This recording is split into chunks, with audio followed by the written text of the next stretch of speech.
are the aspirants.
Blessed? Cursed?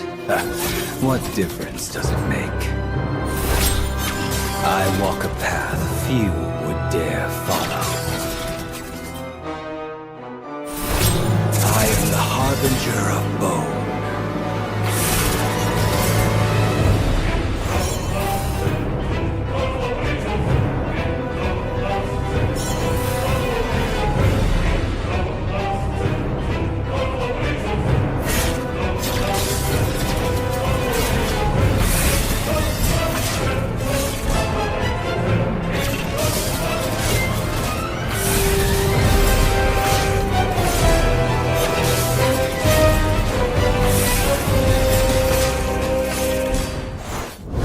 We are the aspirants.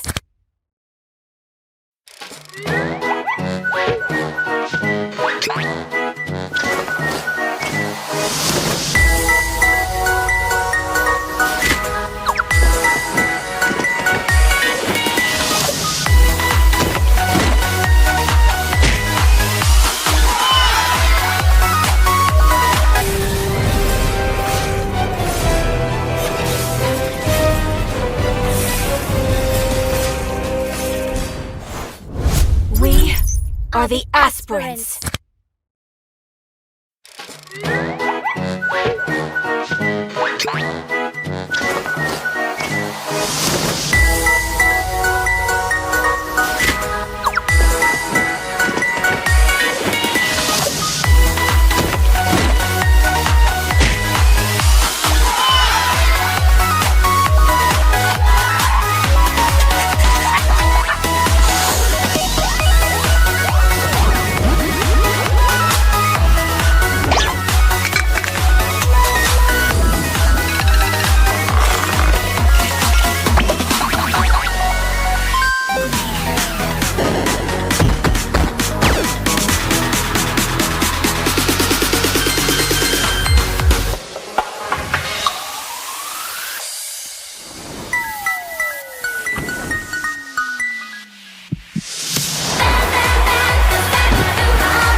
Carved in blood and bone, my power is undying.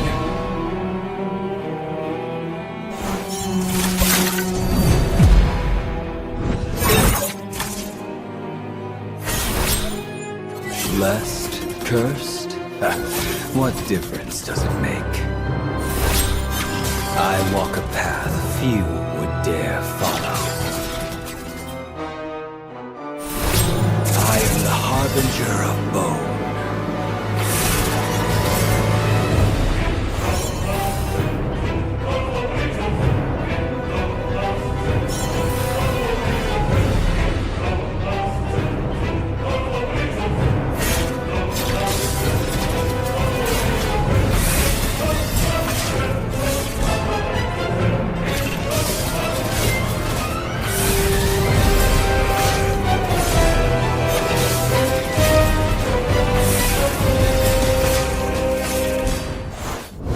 We are the aspirants.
Carved in blood and bone, my power is undying.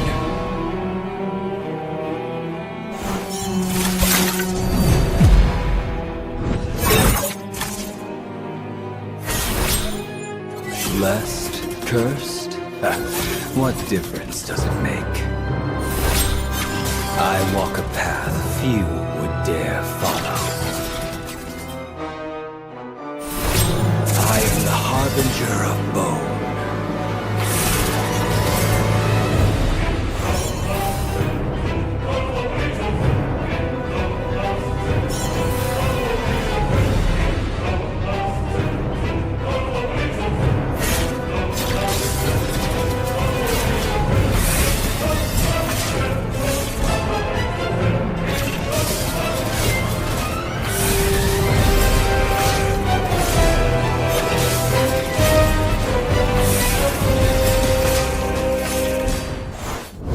We are the aspirants.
We are the aspirants.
bone, my power is undying.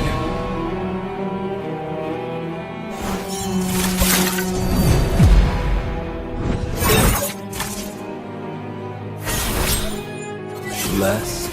Cursed? What difference does it make? I walk a path few would dare follow. I am the harbinger of bone.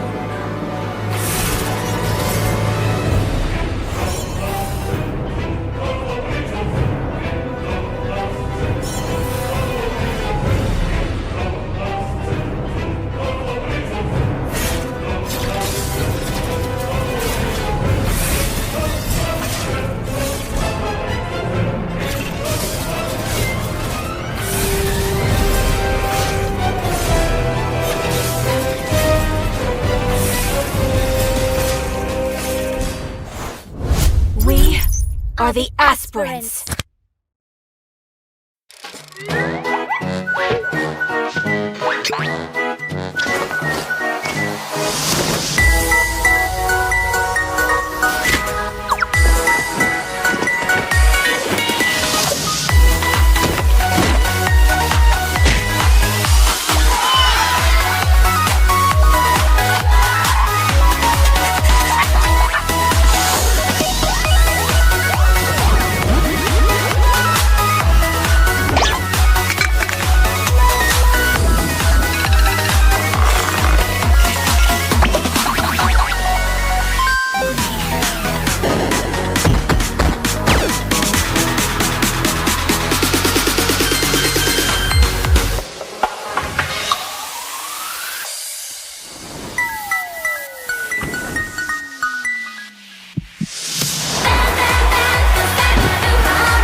Carved in blood and bone, my power is undying.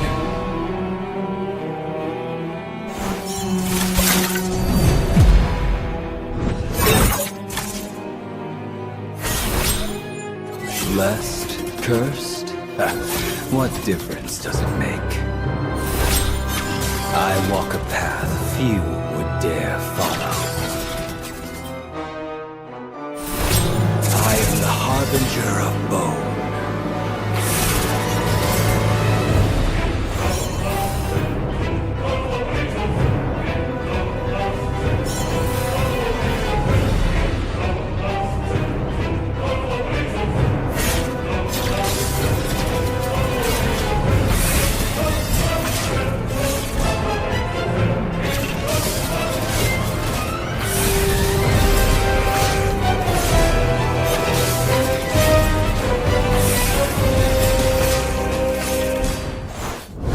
We are the aspirants.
blood and bone, my power is undying.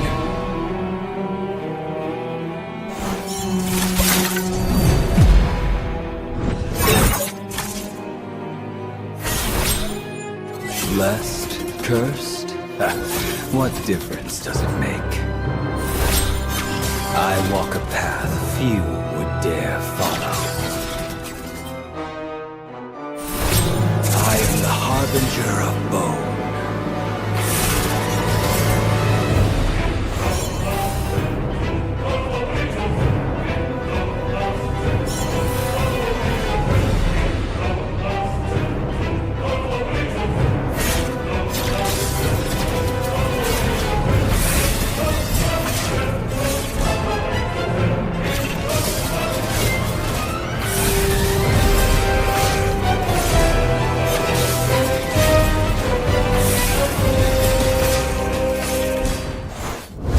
We are the aspirants.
Carved in blood and bone, my power is undying.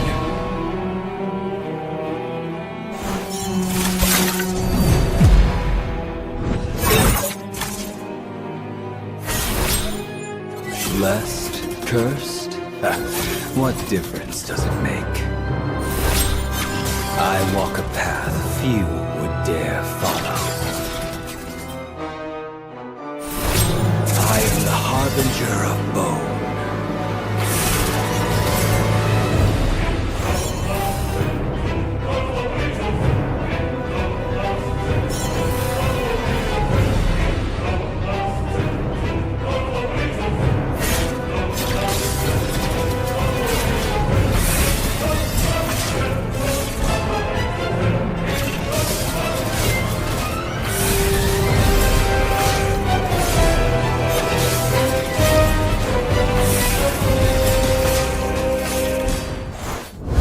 We are the aspirants.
Carved in blood and bone, my power is undying.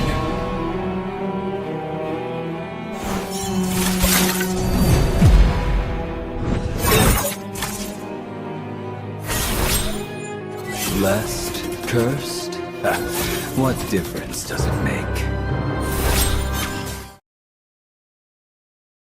Hey guys, welcome back to the Queen's Legacy series. We are back with more exciting games. Obviously, this is going to be hosted by Wardrum Esports, and we are going to have a fun time watching this. The first day of first match of the day, teams Huntrix versus Megami Novastras. And hey, on the caster desk, it's me, Crucifix. Joining me, it's going to be Zevo. Hi, Zevo. Crucifix, or should I say Pookie Fix? Because her name is I'm, written I'm here. I'm no Pookie, dude. I'm no Pookie. This is Pokey Fix. Because I'm a Pokemon head. That's Oh what it's my, at. That's where it's at, my friend. that's another way to take it. Oh my goodness. Oh well, what a day to start.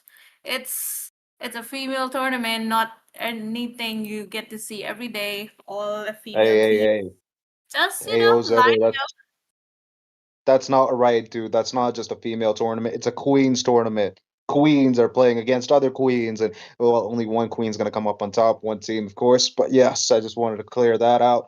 It's all queens here, and we are not seeing no females that, you can't really say that. They're all queens. Yep, my bad, Crucifix. It's Queen's Legacy, of course. So yeah, it's all Queens. We got all Queens out here. Speaking of Queens, right? Even the names are all Queen worthy. We got Huntrix. I think everyone knows they're pretty much famous They're out well there. known. Mm. Oh my goodness.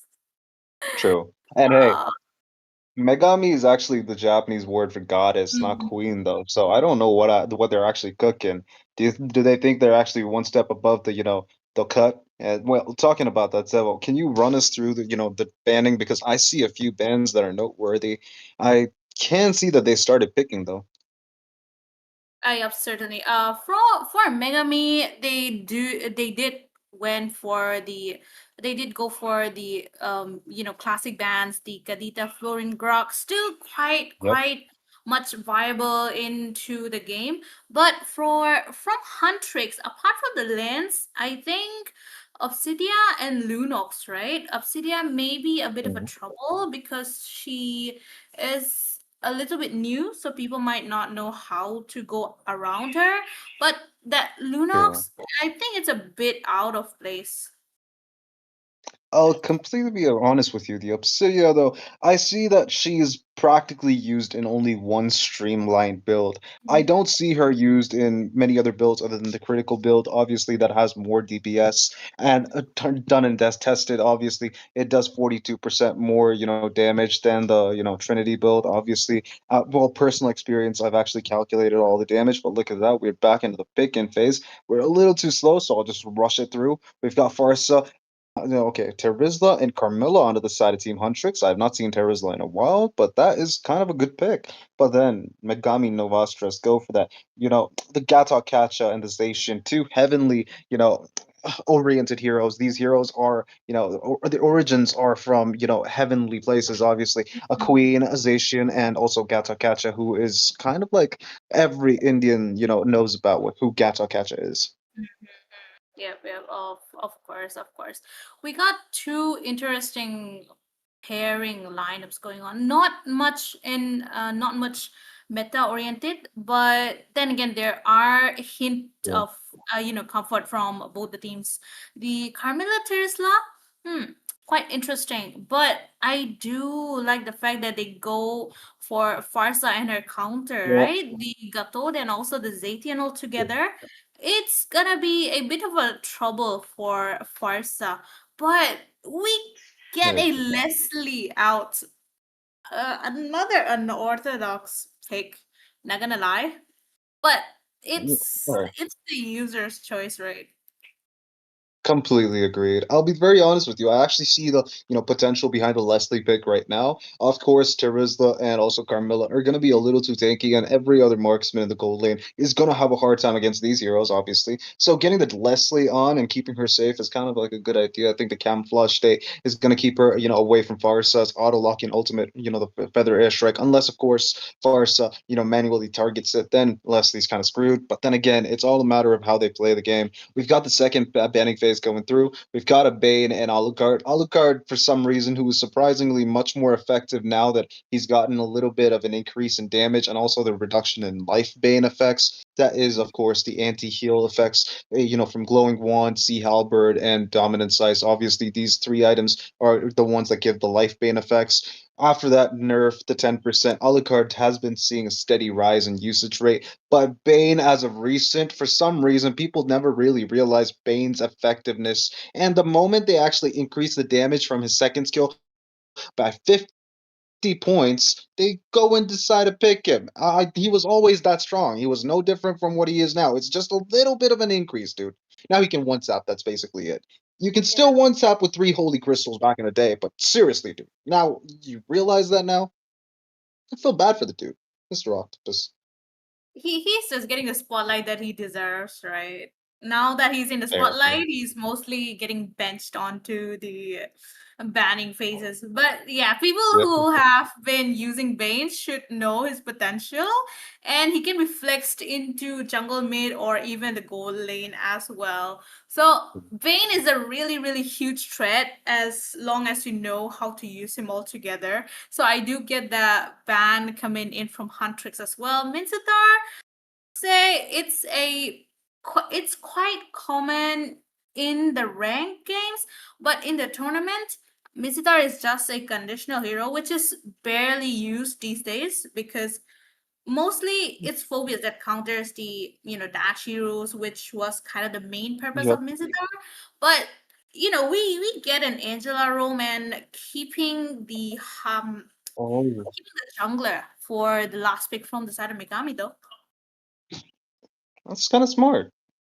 I'll be very honest with you. The Gata Gacha EXP lane might actually, be okay against the Terizla, obviously, because both of the heroes rely on doing damage, but they also Oh, do rely on keeping a slow lane. But look at that. We've got right now a lot of damage that's going to be dealt with Carmilla's Curse of Blood and Hanabi's Hagenbana, and also Penalty Zone from Terizla. I think that's actually kind of valid the way they picked the heroes. Huntrix have actually decided on how to actually play the game. They've got the Farsa for the artillery fire from the back line. They've got Terizla and also Carmilla for the front line, and they've got Hanabi to actually dish out the damage. And Aemon just to pick off any stranglers, anyone who's running away. I think that's actually kind of a valid, choice of hero picks. But then again, what's Megami, Novastras gonna actually, pick to actually counter the Aemon in the jungle? Because obviously they do need a utility jungler. And Boxia, Fredrin, a few of them are open. I think the Akai would also be pretty good here. But then again, what do you think they're gonna actually go for?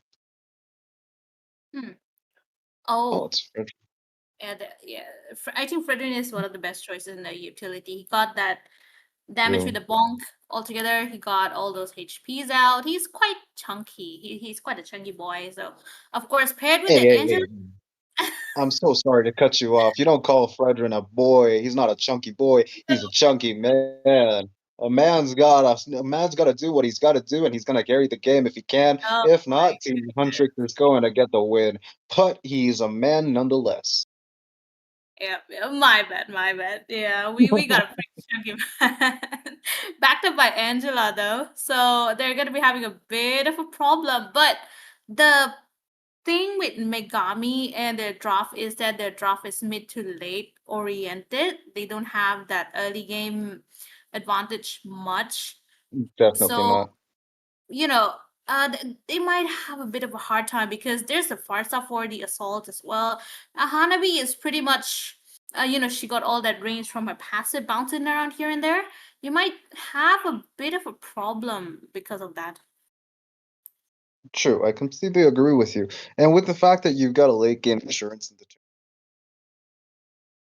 one of the most All dark troops systemy deployed. heroes out there. I think she's actually a very very valid in most situations. The hero is actually clowned on upon by a lot of people for absolutely no reason. She's very simple and a lot of people play her. That That's the only reason why people actually look down on her. But look at that, we're in the land of dawn for the Queen's Legacy series, and we are excited to actually see both of these teams. Huntrix, of course, we know who Huntrix is. All the people in the chat obviously know her, them, and also Megami Novastros. I've not really heard of that, but in the mid side, we've got Revitalize being popped off. In between all of my yapping, Zevo, I think I missed out on some important little fight that happened. Yep, the mid lane aggression from Farsa and Carmela, you can't really miss out on that. And they just got Su Zai Zai to have her flicker written out as well. So next time she goes around to clear those minions or those waves, she's not gonna have a way of escaping except for her passage, which he did not use that up yet. But I can see that they are kind of focused around the EXP lane rather than the gold lane, since I guess Hanabi and Lissy, they're just doing quite fine on their own right. I completely agree with you. I think that right now, with the way things are going, Team Megami Novastros might actually lose up on the early game. But look at that, we've got a lot of damage coming on from Yuki. I don't think it's gonna actually do much though. I think there's not going to be much of a problem. Eamon looking in for a kill in the bot lane. I think Leslie might be in trouble. Does not have vision. We've got right now Eamon standing right there. We've got the shards flowing through, but he's not going to actually connect. It's going to be Leslie running away. With the flicker being used, I think she's going to actually, play a little more safer for now at least. But Turtle has spawned in. I don't think there's been much of a problem here. Look at Fredrin trying to actually do some damage onto Terizla for some reason. I don't know what he's actually doing. What is he lagging? Is she lagging? We've got Terizla, so now lagging, and he'll be taken out for first blood by Queen Ling. And now we've got more coming in. We've got the Parts of Feather Airstrike doing damage. There comes the Duke of Sharks doing the ultimate, but Yuki's gonna get the kill on two of them. I think that's gonna be very sad. Fredrin running away, but it's not gonna stop Yuki from getting a triple kill. We've got maybe a chance to get a Maniac, but there's no mana on Farsa, so she's gonna decide on not taking it. Eamon takes the opportunity to jump into the turtle, and that's a good team fight for the side of Team Huntrix. We have a very good start coming in from Huntrix, in my opinion. Farsa, she got her level 4 right on time, right around the turtle. And I feel like he kind of used up his AOT a bit too early. He could have used it to stop Farsa from having that zone potential. Because of that, she has that early game. They're quite pushy as well. So because of all of that, she was able to just get that triple kill onto her hands. Not to mention, her first and second skill also do a lot of damage. So you have to be careful around Farsa until you start getting your items, until you are able to get your hands on Farsa, which is not gonna be happening until the mid phases of the game, if they do reach it out. But we also see that Fredrin was denied of the turtle as well.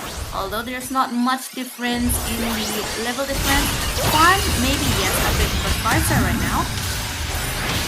Oh my god, the hard guard just might be able to keep her alive. Zacian is going to be alive for now, but the ultimate, the Phoenix, is going to actually descend upon the land of dawn, giving vision on the enemies. And I don't think it's going to be much of a problem. Civil, I think, is actually looking pretty solid for the side of Team Megami Novastros. They're not losing up on much of any resource. However, they did lose up on a good lead that they could have had with that purple first Farsa. But look at that, we got the strings getting attached onto Zacian. I don't think it's gonna actually, lead to a kill, but there goes hard guard for some reason. Hey, it's a 20-second cooldown spell, but off camera, we've got a Brazer's Wrath taking down the Hanabi. I think, we can actually expect that from a Hanabi player. You end up dying a few times. Look at that, though. We've got Blueberry jumping in, trying to get the kill. We've got Parth. Leslie is going to get taken out by the Duke of Shards, but no, it's going to be Yuki that's going to get the kill. It's Farsa doing most of the heavy lifting. How is this guy lifting that much heavy weights even though he's blind? Look at that, we've got Vengeance coming in, and it's going to be Farsa doing more, and then again, it's going to be Terizla. It's going to, he's just going to use the first skill, lock him down, but Zacian's going to get the kill on Ayaki, and I think it's going to be bad. No, it's not going to be. Farsa's still going to be alive, but Terizla gets the kill on Zacian. Not looking good for the side as Team Megami Novastros, but to be fair, Huntrix also lost a lot of resources. Terizla, I think he's actually overextending. It wasn't required, and Eamon is getting a little greedy now. Yep. Honestly, around the part of the game, I kind of feel like they kind of overused up their resources a bit unnecessarily out there, which Yep. also kind of leads to them, having a little bit of a backhand. But hey, we got Angel on hard guard though, a bit too early once again. But they might just want to guess it's early, right? I don't think they can. We've got the Feather Airstrike, we've got the Curse of Blood, we've got the Appraiser's Wrath also, but Yuki's gonna get Wingling down, and Blueberry's gonna get Stella out of the picture too. Ayaki's gonna fall down to the hands of Zacian. Suzu says whatever Zacian though. Blueberry though, he's gonna get the kill onto Gato Kacha, and they're gonna go for more. Blueberry's gonna get the triple kill, getting the Zacian down, and I think he's trying to go for the Maniac, but not gonna happen. Leslie's too far away, and I don't think Huntrix knows this, but Leslie does not have the flicker. They could have gotten the kill, but they decided on not getting it. Yeah, we do not want an overextend, especially when they started getting that lead as of now. 3K, almost a 4K goal lead onto their hands, and they would not want to miss out on that, right? Even if Hanabi is doing a bit, less onto the gold lane, the other members are definitely keeping up with her. Oh, Leslie! Oh my goodness! Oh, the age is no way! Oh my goodness! The Aegis kept Hanabi alive, but look at that, the bot lane's not going to have the same fate. It's going to be taken out. Carmilla forcing herself into that bush is going to be a big problem. Here comes the Feather Airstrike though, getting the kill on Suzazaya, and I finally was able to pronounce that name. And look at that, we've got Fredrin here trying to actually poke down some HP from Ayaki, but she's going to be falling back with that Revitalize, keeping her healthy, but she's going to still have to go recall back to the base, of course. I don't know why Angela used the Revitalize though. I think that was a stupid decision. No, nonetheless, it's okay. They didn't lose any, unnecessary trades there. I think that's all fine.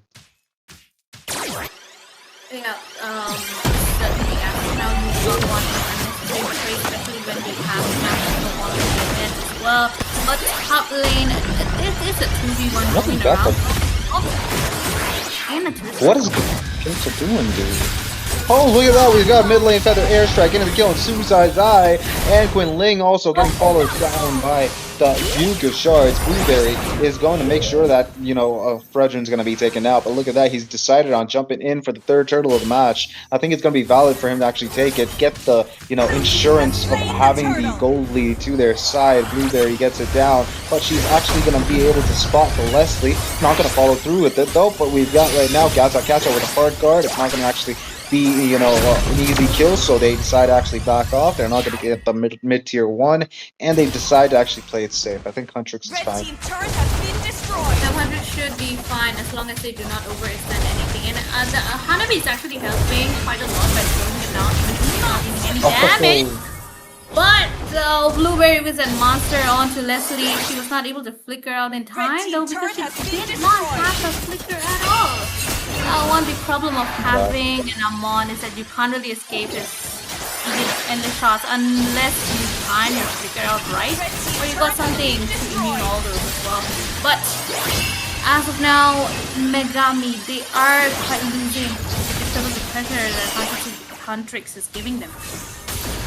Oh, definitely. But look at that. We've got the Feather Airstrike again. We've got that Curse of Blood, but the Gaptop AOG is going to force Yuki to actually use the flicker and get away. But here comes Taken Bana, stopping people in their tracks. Getting the double kill is Blueberry, of course, but then it's going to be Leslie getting the kill on Ayaki. But it's going to be Blueberry getting the triple kill by taking down Queen Ling. And I think Leslie is going to be forced to actually back off with that flicker play that she just made. Not looking good for the side team, the Megami Novastras. Yep, at least they were able to get one. Oh, speaking of that though, we got the itemizations out here. Farsa already on her third item completed with the Blood Wings and the Genius Wand. That's gonna be hurting quite a lot. No. Good thing is that she doesn't have the Holy Crystal. It might be on the way though, so that's another problem. But again, for Leslie, she did pick up the Endless Battle, which I think is a bit of a waste. She could have gone for a gold rose since Amon is giving her a bit of trouble though.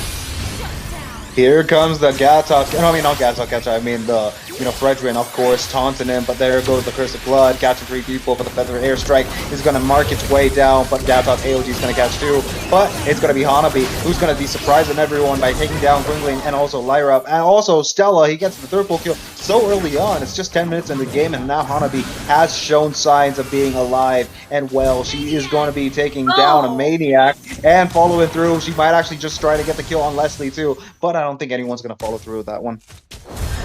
yep, a really good time to have four members out right before the Lord dance. And Hanabi, she does have her items almost, quite up. So yeah, we can expect all those damages from her.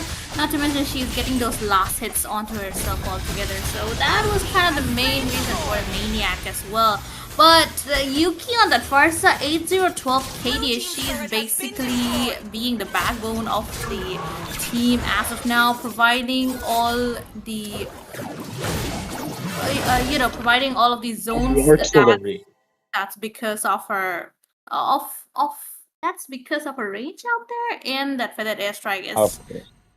they kind of need to mark on that Farsa, but then again, there's only Gatot that is able to jump onto the back line, which is also a big problem for them. Completely. I completely agree with you. I think Kalea would have been a better choice to actually keep the Barca in check, but look at that. We've got a team fight. We've got the blood captain too. But there goes the AOZ connecting onto the Farsa, making sure Farsa started airstrike is going to go down. We've got right now Pwingling jumping in. We've got the taunt coming also. We've also got the Appraiser's Wrath, but no kills just yet. But also we've got Sakamori-san getting the kill onto, our the enemy mage. Suzaizai is going to be taken out, but look at that. We've got Eamon low on HP, and it's going to be Leslie who's going to be finding a way to use the ultimate snipe to actually jump in and get the kill onto, Eamon Blueberry. And look at that, we've got Farsa also getting the kill on Stella, and we've got Qingling jumping in. He's trying to actually find another kill. He's trying to avenge his team, but look at that. Hanabi is just ruthlessly throwing all of that petal blades, trying to take down Leslie before she even has a chance to actually engage. Look at the Higginbana connecting, and it's going to be forcing Qingling to actually run away. And okay, Leslie's, I think he's going to be in trouble, but she's going to use the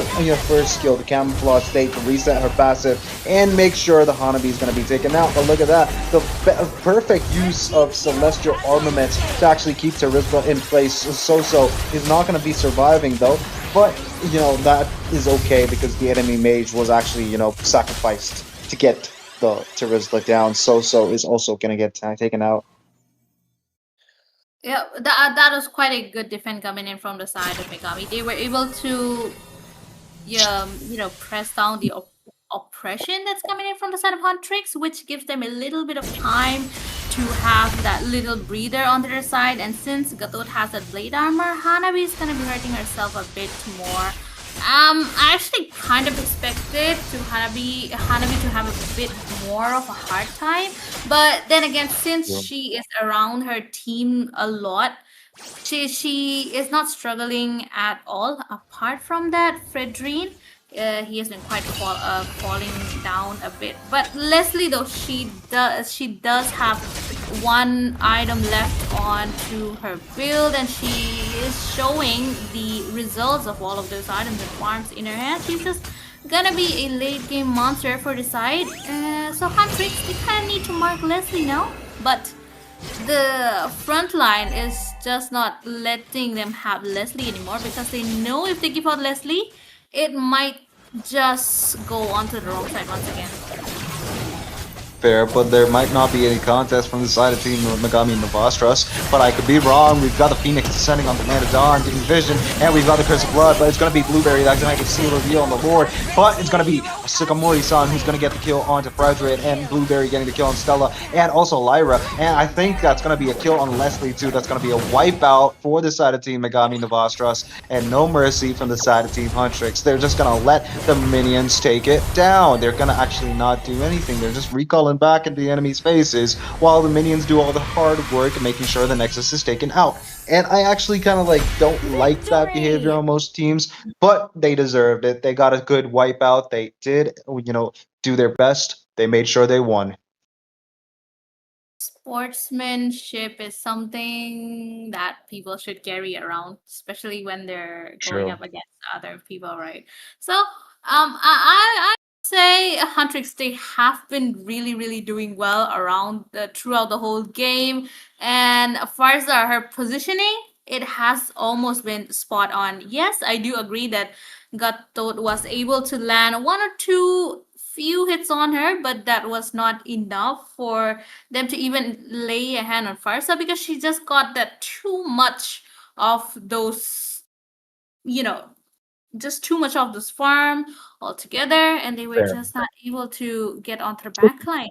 But one thing for sure is that Megami, their draft was just too much mid to late oriented, so that might have been the problem as well. If they had a little bit of that early, that early aggression, then they could have been able to keep up with the side of Huntrix.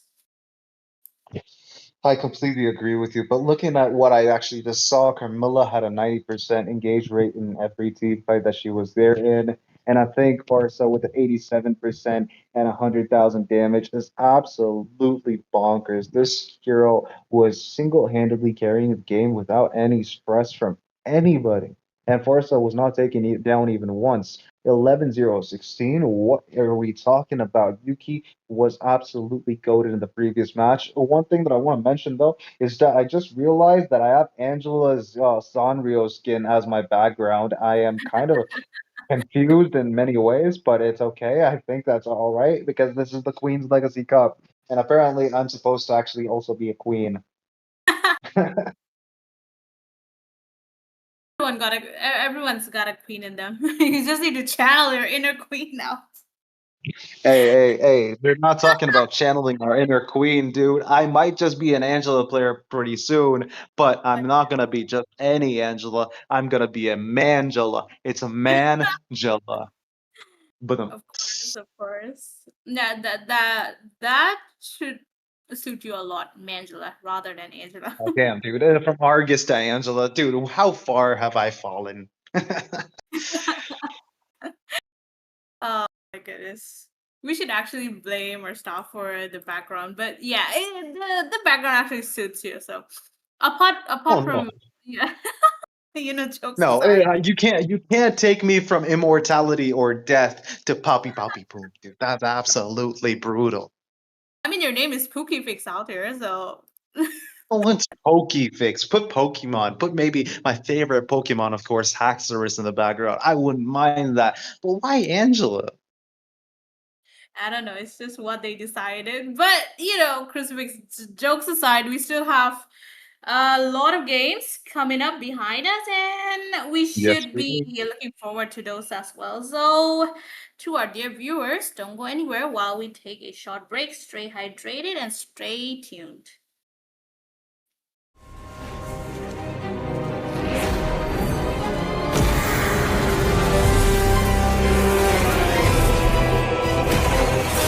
Carved in blood and bone, my power is undying.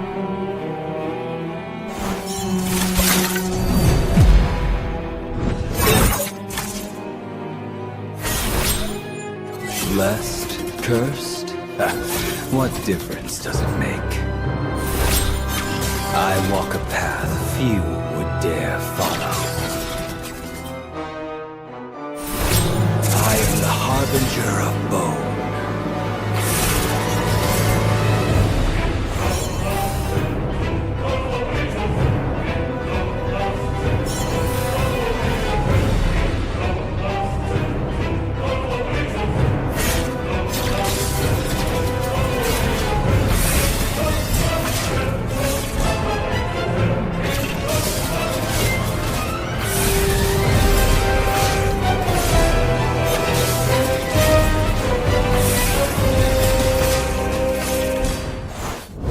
We are the aspirants.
blood and bone, my power is undying.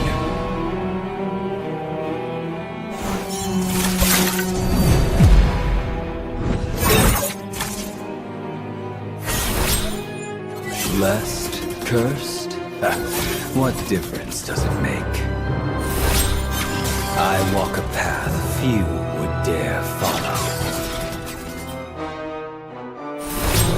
I am the harbinger of bone.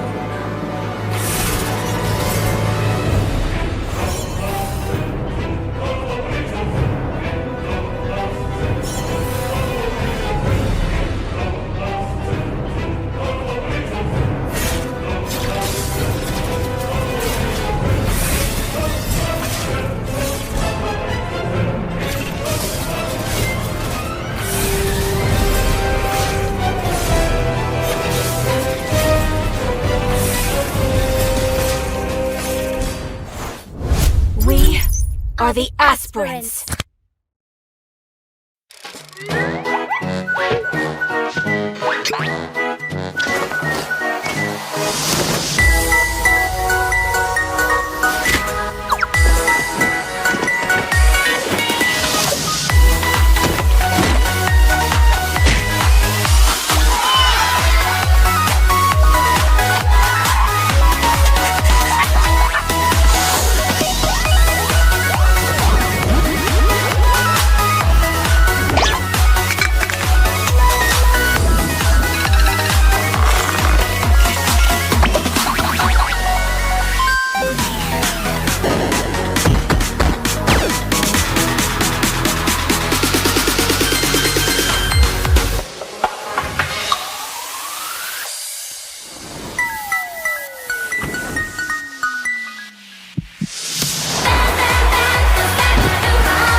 Carved in blood and bone, my power is undying.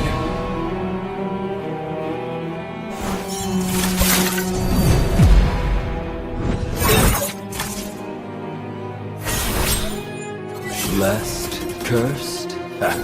What difference does it make? I walk a path few would dare follow. I am the harbinger of bone.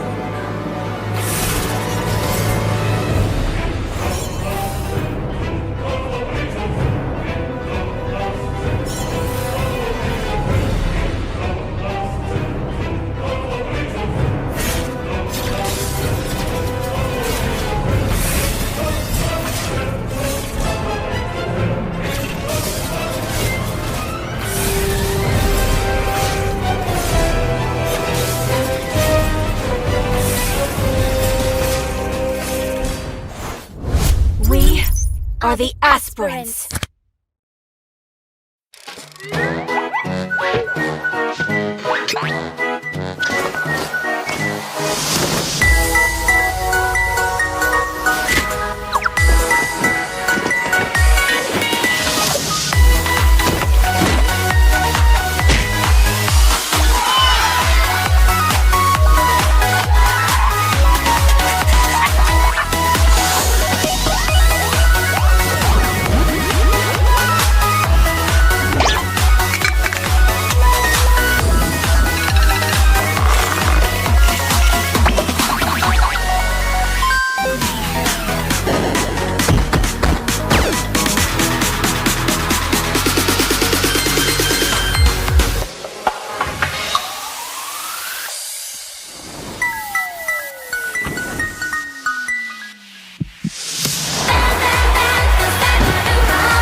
Carved in blood and bone, my power is undying.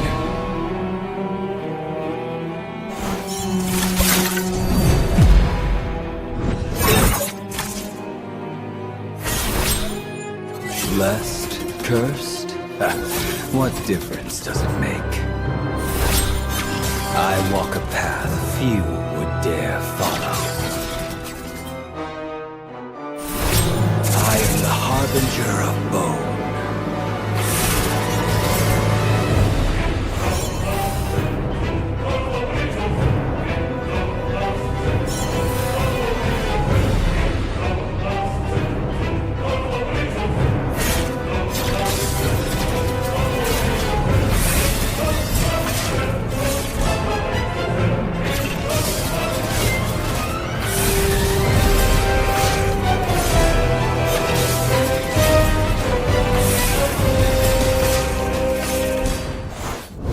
We are the aspirants.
Carved in blood and bone, my power is undying.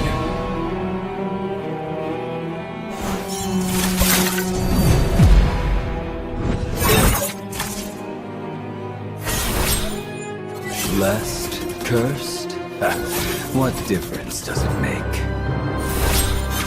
I walk a path few would dare follow. I am the harbinger of bone.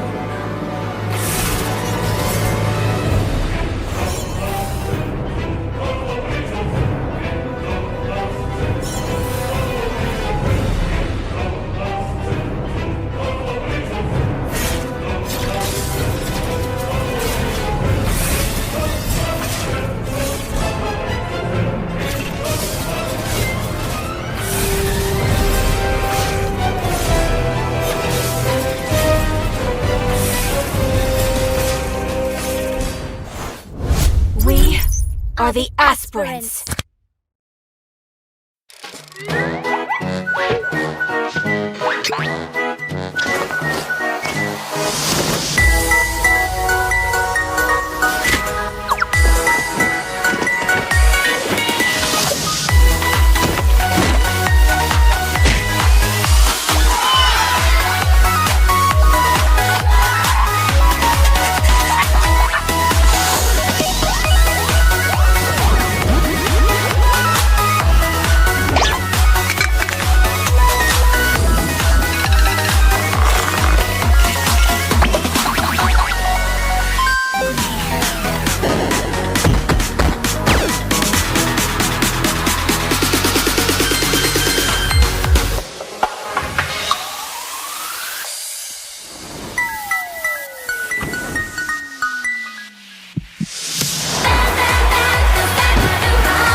blood and bone, my power is undying.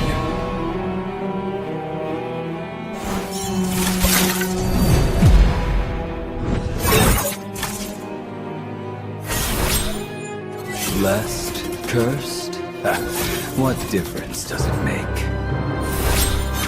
I walk a path few would dare follow. I am the harbinger of bone.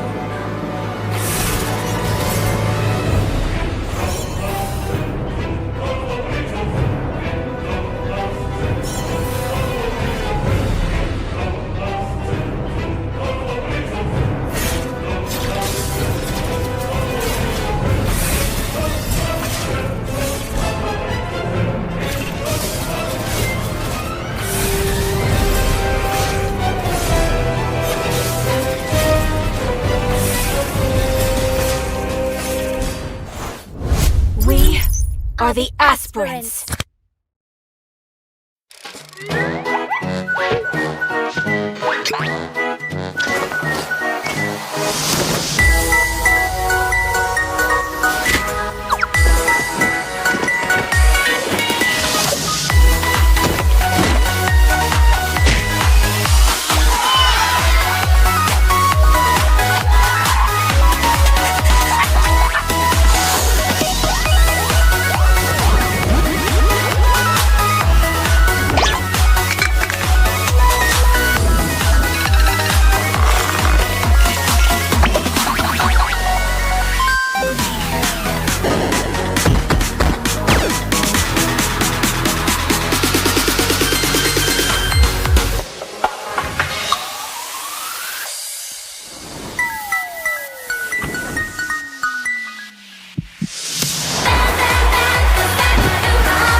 Carved in blood and bone, my power is undying.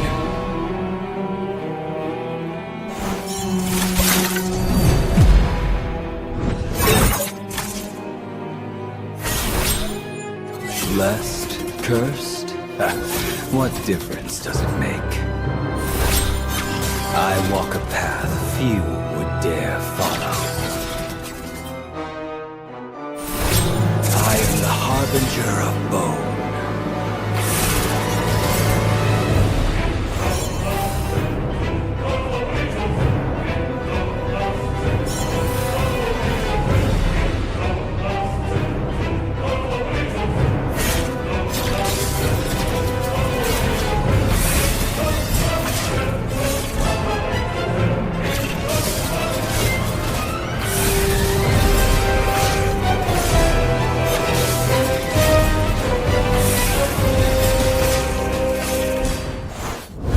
We are the aspirants.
blood and bone, my power is undying.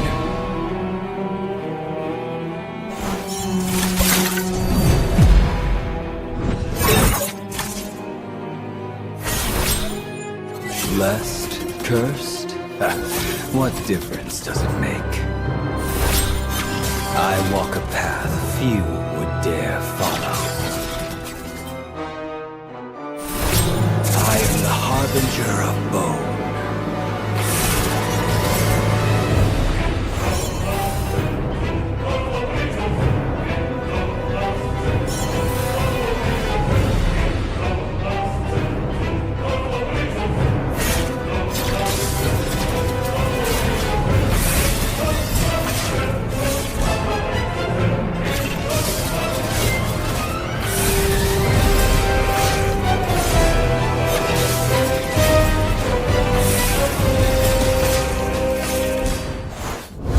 We are the aspirants.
Carved in blood and bone, my power is undying.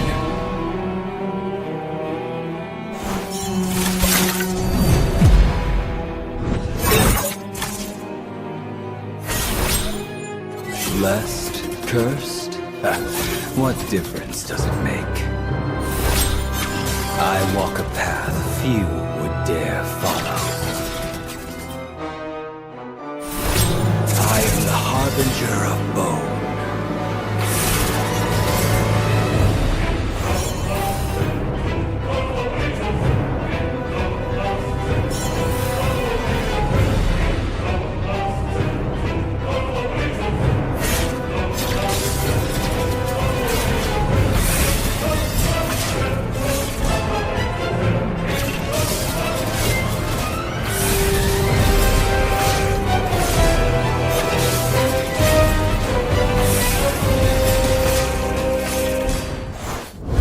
We are the aspirants.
Carved in blood and bone, my power is undying.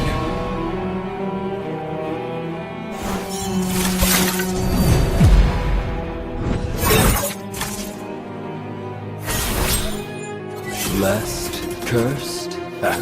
What difference does it make? I walk a path few would dare follow.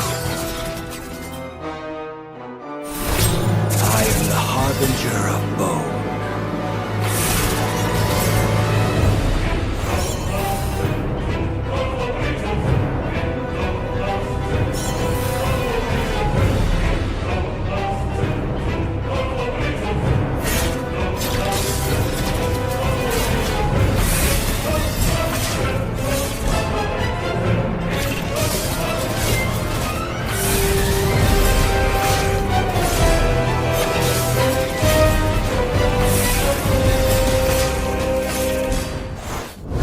We are the aspirants.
Carved in blood and bone, my power is undying.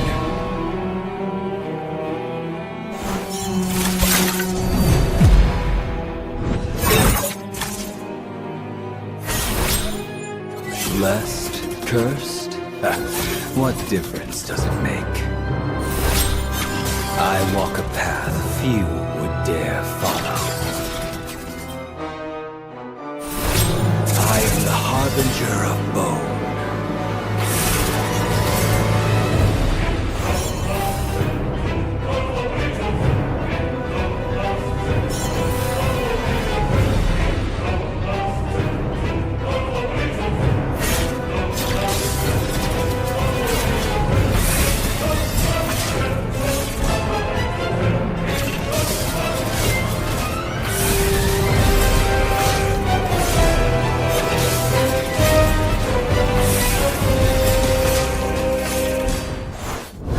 We are the aspirants.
blood and bone, my power is undying.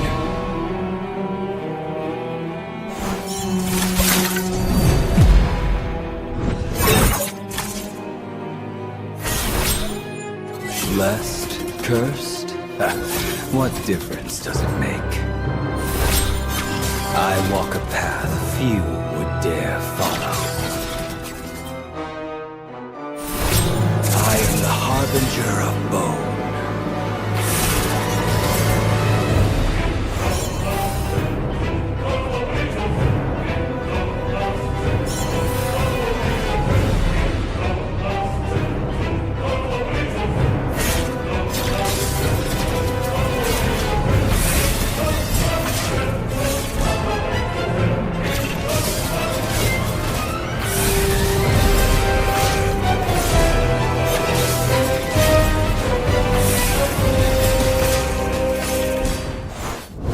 We are the aspirants.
Carved in blood and bone, my power is undying.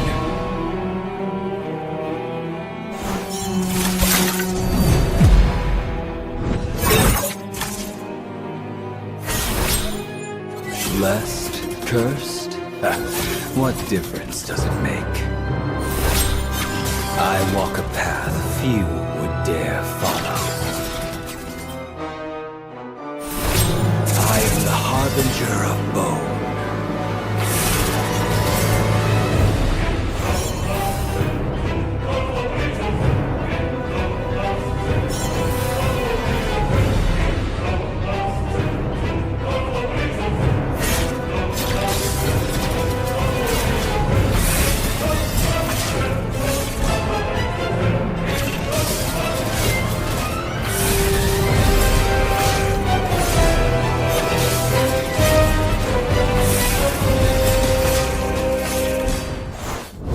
We are the aspirants.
Carved in blood and bone, my power is undying.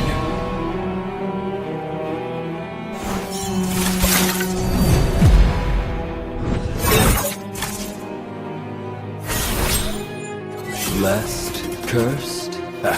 What difference does it make? I walk a path few would dare follow. I am the harbinger of bone.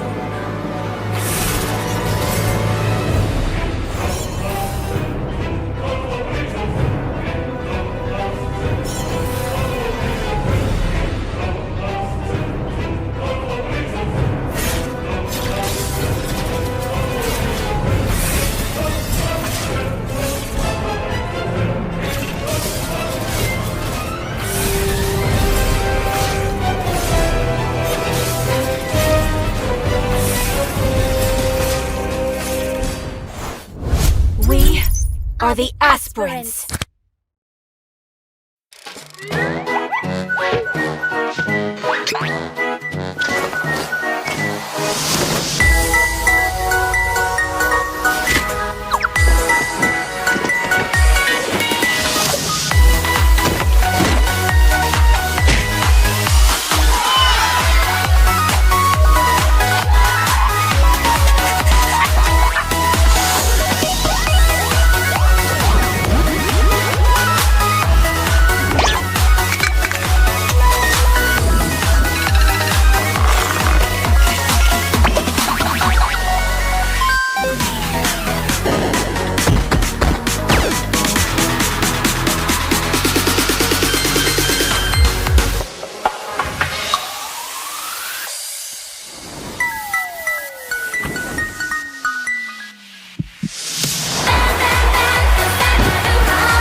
Carved in blood and bone, my power is undying.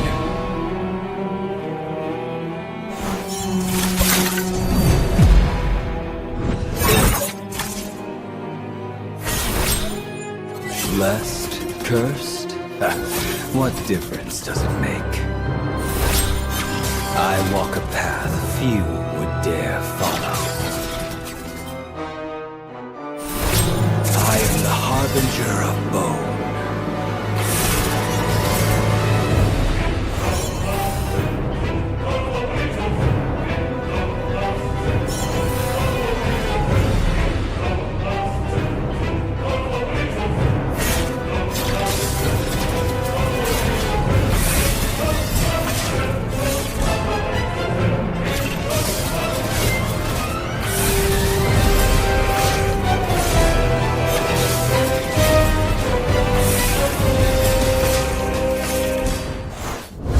We are the aspirants.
bone, my power is undying.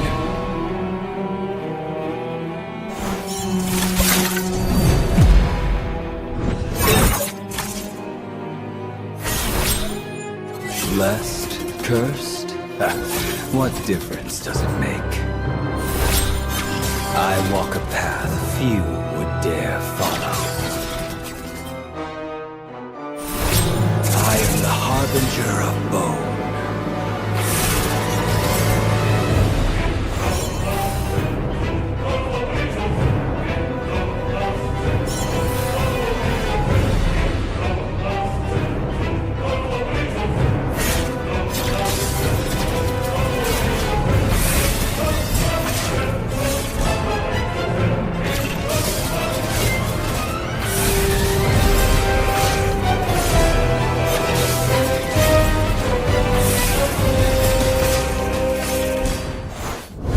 We are the aspirants.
Carved in blood and bone, my power is undying.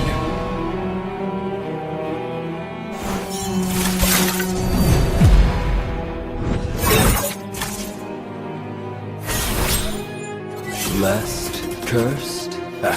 What difference does it make? I walk a path few would dare follow. I am the harbinger of bone.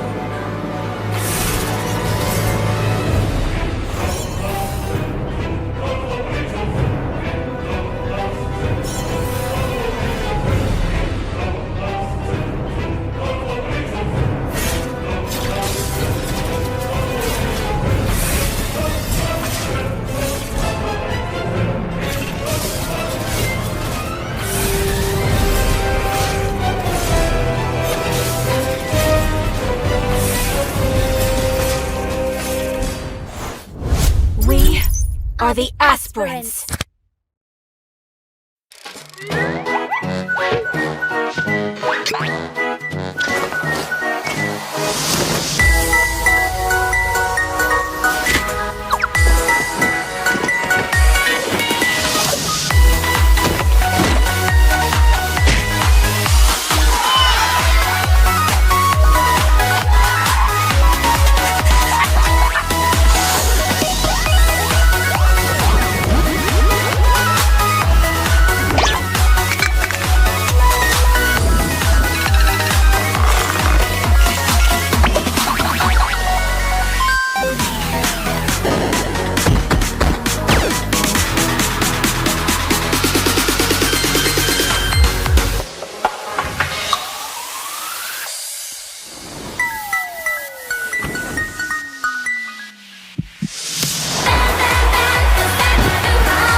in blood and bone, my power is undying.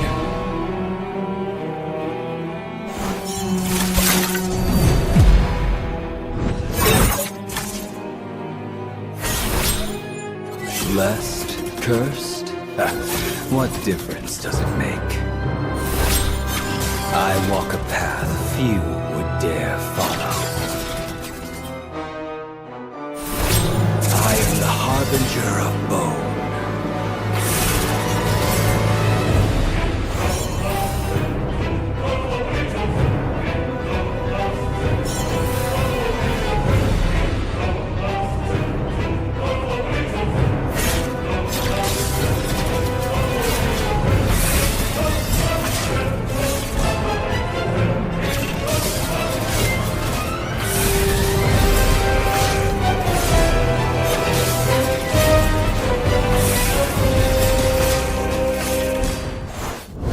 We are the aspirants.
Carved in blood and bone, my power is undying.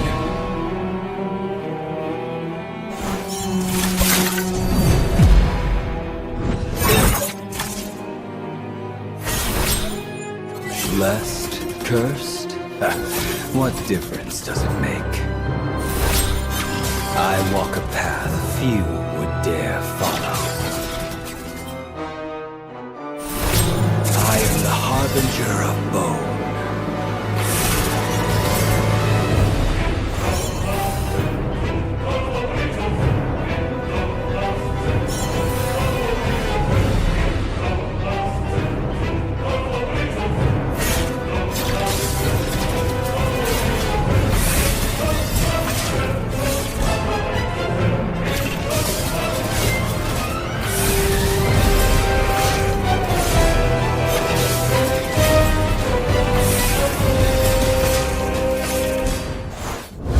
We are the aspirants.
Carved in blood and bone, my power is undying.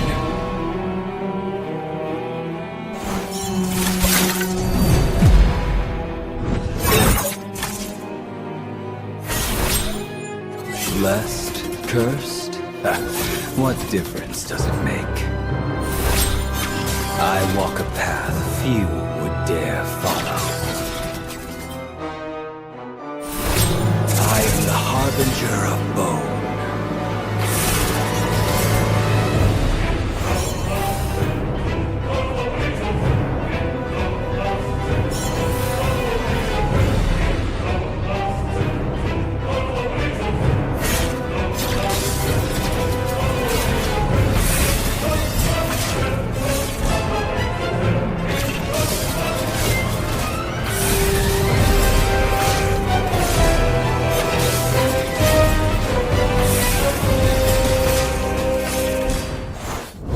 We are the aspirants.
Ladies and gentlemen, welcome back to the Queen series.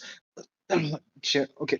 Welcome back to the Queen series. And right now we have day two, round one, and match number three going on. Match number two was unfortunately disqualified because obviously there were some Discord related issues. But now we're back again for another exciting match between these two teams, Team NXM Vixens and Team Queen Slayers. And on the caster desk, it's me, Crucifix. Joining me, of course, is one of the casters that I actually started casting with. It's going to be Frito. What's up, Frito? Thank you so much, Crucifix. And we are here for the third match finally after so long waits, right? But yeah, with that, we're seeing the ban section already taking place right now. Both sides banning out heroes which do work out in the meta, but for some reason, I don't know. I don't think you will agree as well. But Hayabusa does not really deserve a ban, right? But for some reason, Queen Slayers have banned out this hero. Probably there's a good Hayabusa user on the other side. I mean, to be fair, I know the NXM mix Vixens are actually pretty strong. They are, of course, supported by Yama Esports, and they have a lot of valuable, experience, and also the amount of, skill level that they have is kind of, very cool. But then again, I don't know if anyone actually has the Hayabusa in their repertoire of course, heroes that they can play. But again, that's the only hero that we see that's very, unorthodox to be banned out. We've got the Grok and also the Irithel, which are not not without reason. Obviously those two heroes have their own niches and the things that they're good at, but CC, Angela, and One are heroes that you can consider A plus or maybe S tier without a shred of doubt. That's what we are actually seeing in the band section, and we are jumping into the picking phase right now, Frito.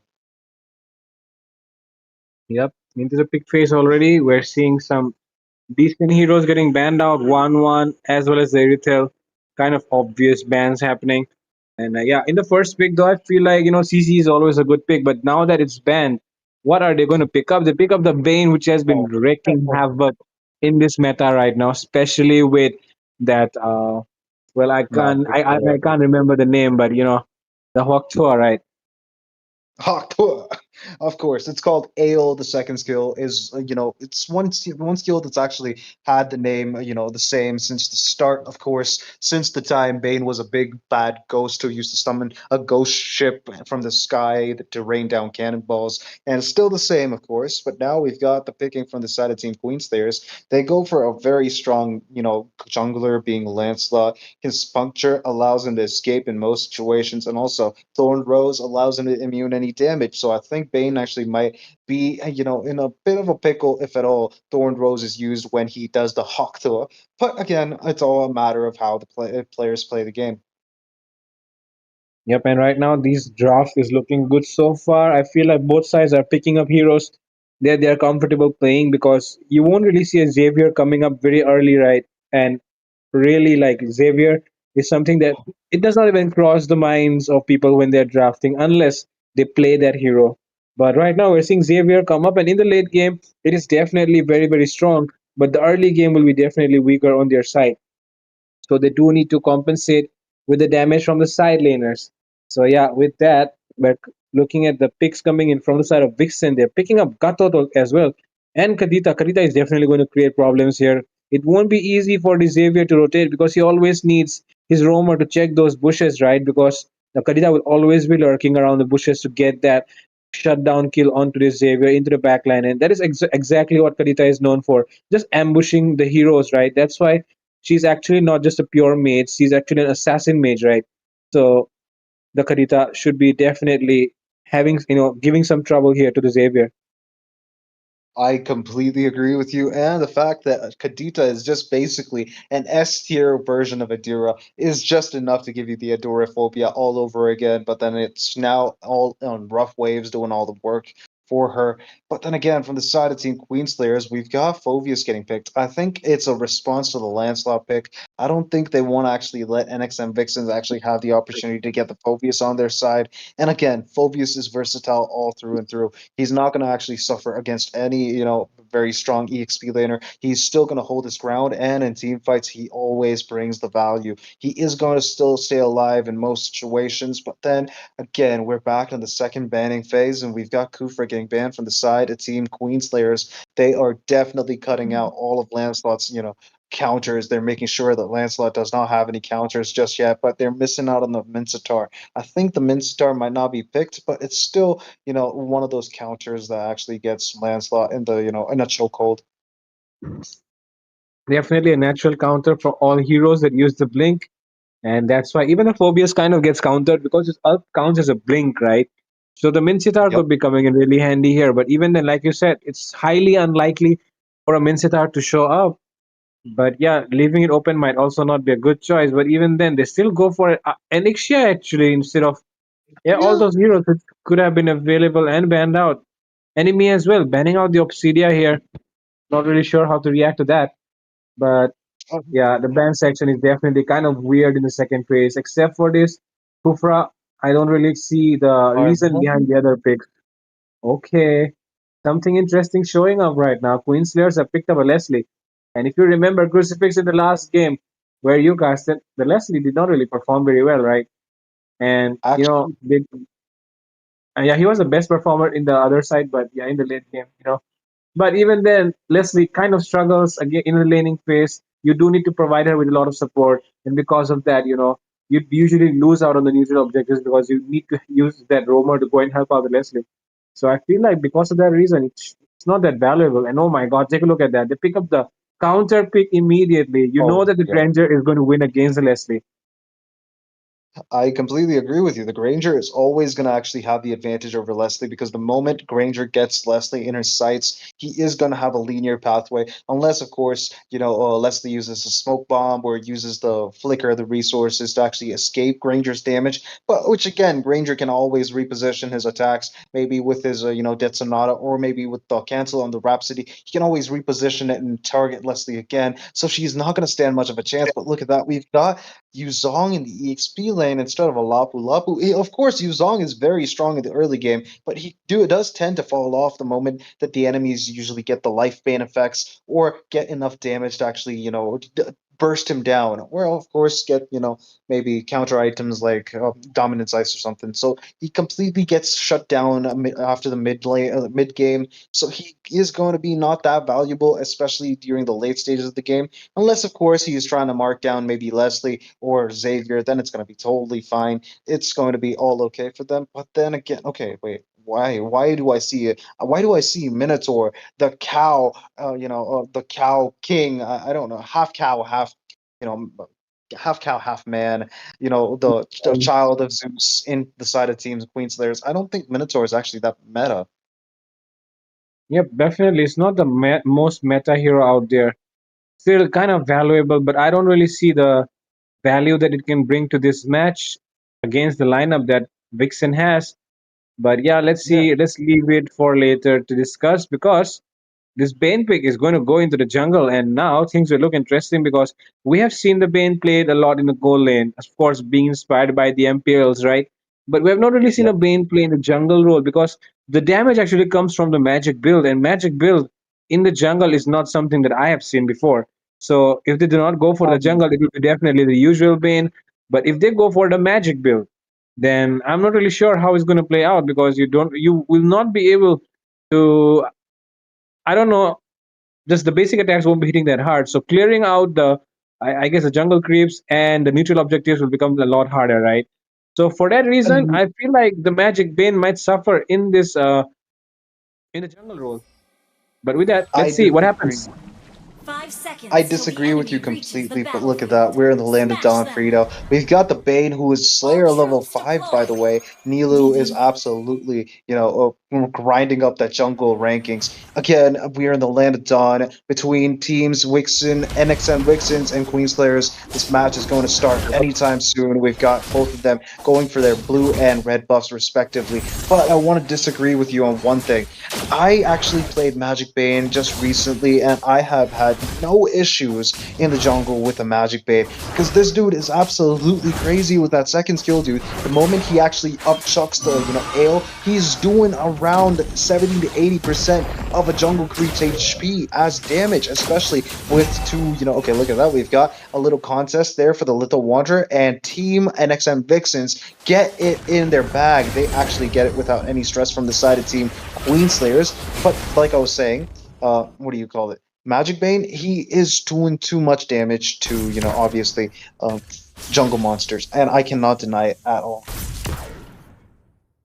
All right, that's a great explanation from you. So I'll be ready to witness what the Bane can do here. But man, take a look at the Guthod who seems to be in trouble right here. One more hit is all it takes, and Leslie actually gets a first blood. And the name of the tournament is Queen's Legacy. And the first blood in this game has went into the hands of the Queen. So man, things have started off on a good note in this in this third match, and it's like looking really good right now. Take a look at Miu. The Bane does not have the level 4. Can he get the level 4? If he gets it, then he will be the one who will turn things around. It seems like the amount of damage that the Lancelot is doing is just way too much.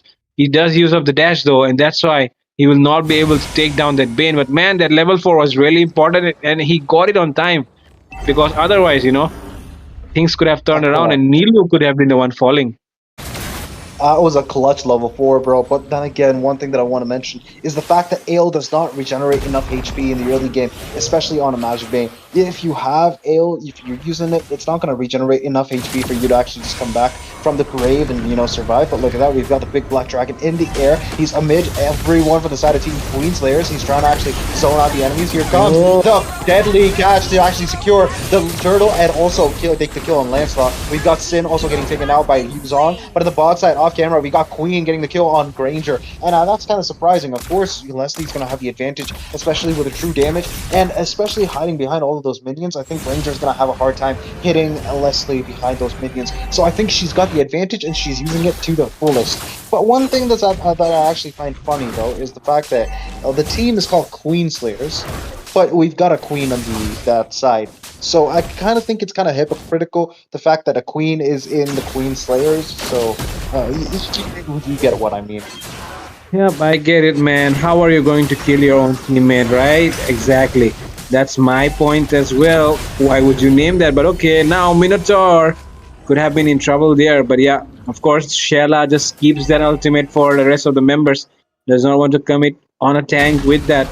And yeah, with that, the fact that the Leslie is actually winning in a 1v1 and are almost 500 goal ahead of this Granger is bad news, because Leslie does deal true damage, and it just keeps on scaling as the game goes longer.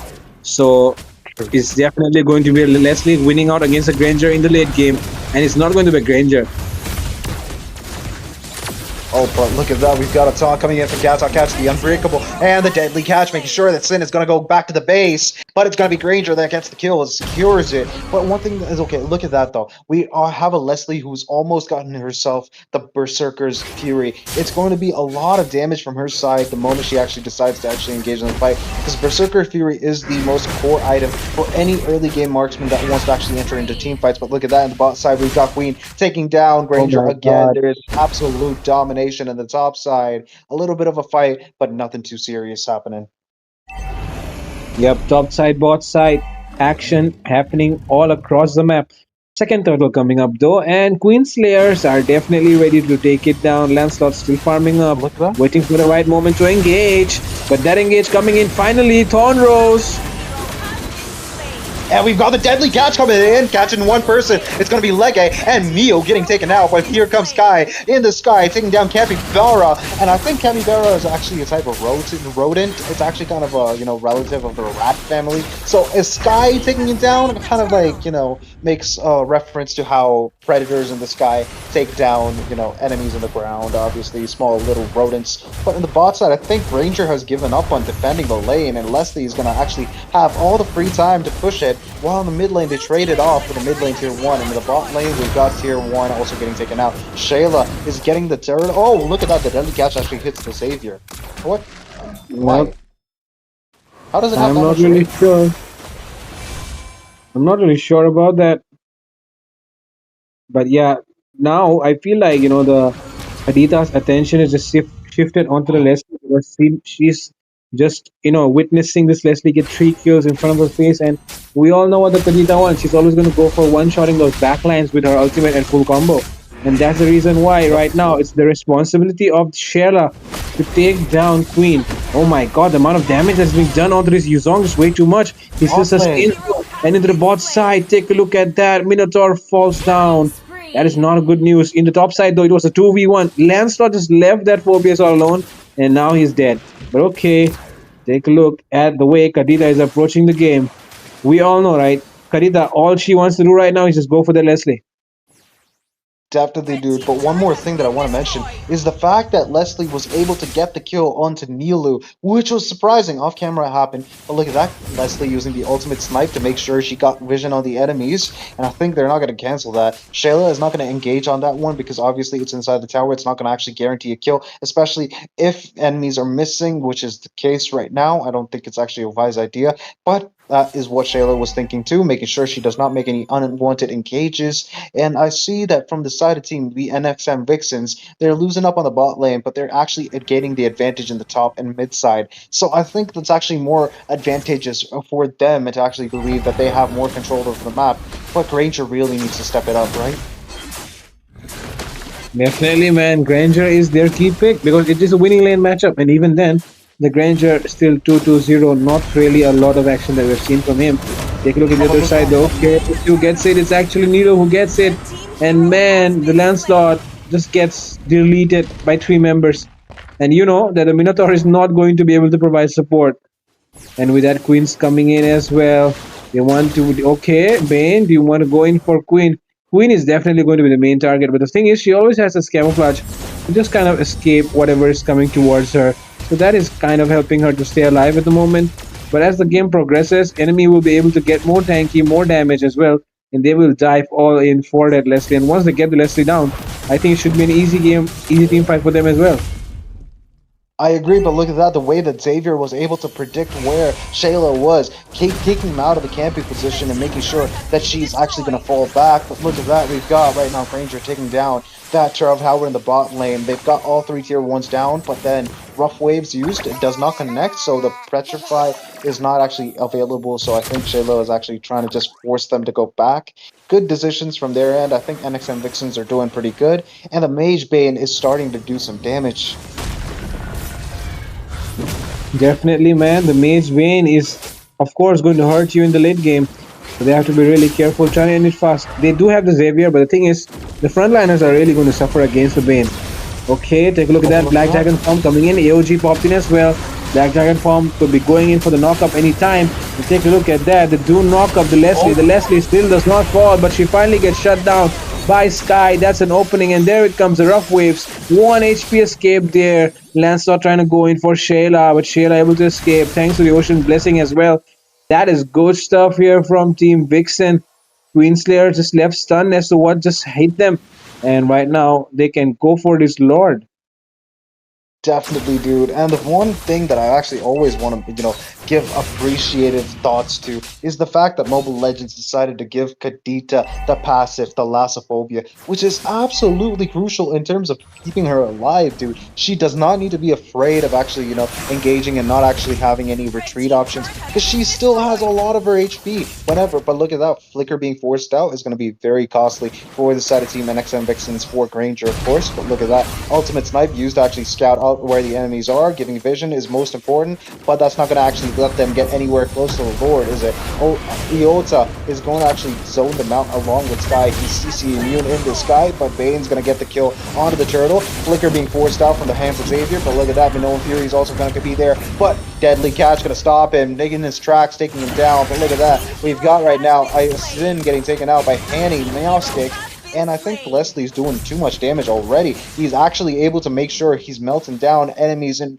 any situation whatsoever. He's going to get 2 kills, Sky and Iota, who actually overextended. But then again, it's 2 for 1, and it's not looking good, even though they got the Lord. Definitely, the Lord does not, really help you too much if you do not make enough trades as well. But yeah, with this Lord, they can definitely try to crack open the inhibitor, which is always a priority, especially because you want to end the game as soon as you can. You do see that they have a Leslie, they have a Xavier.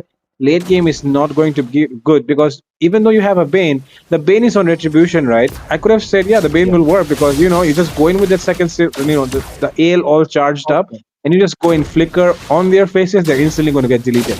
But you do not have the flicker here, so going in is not an option.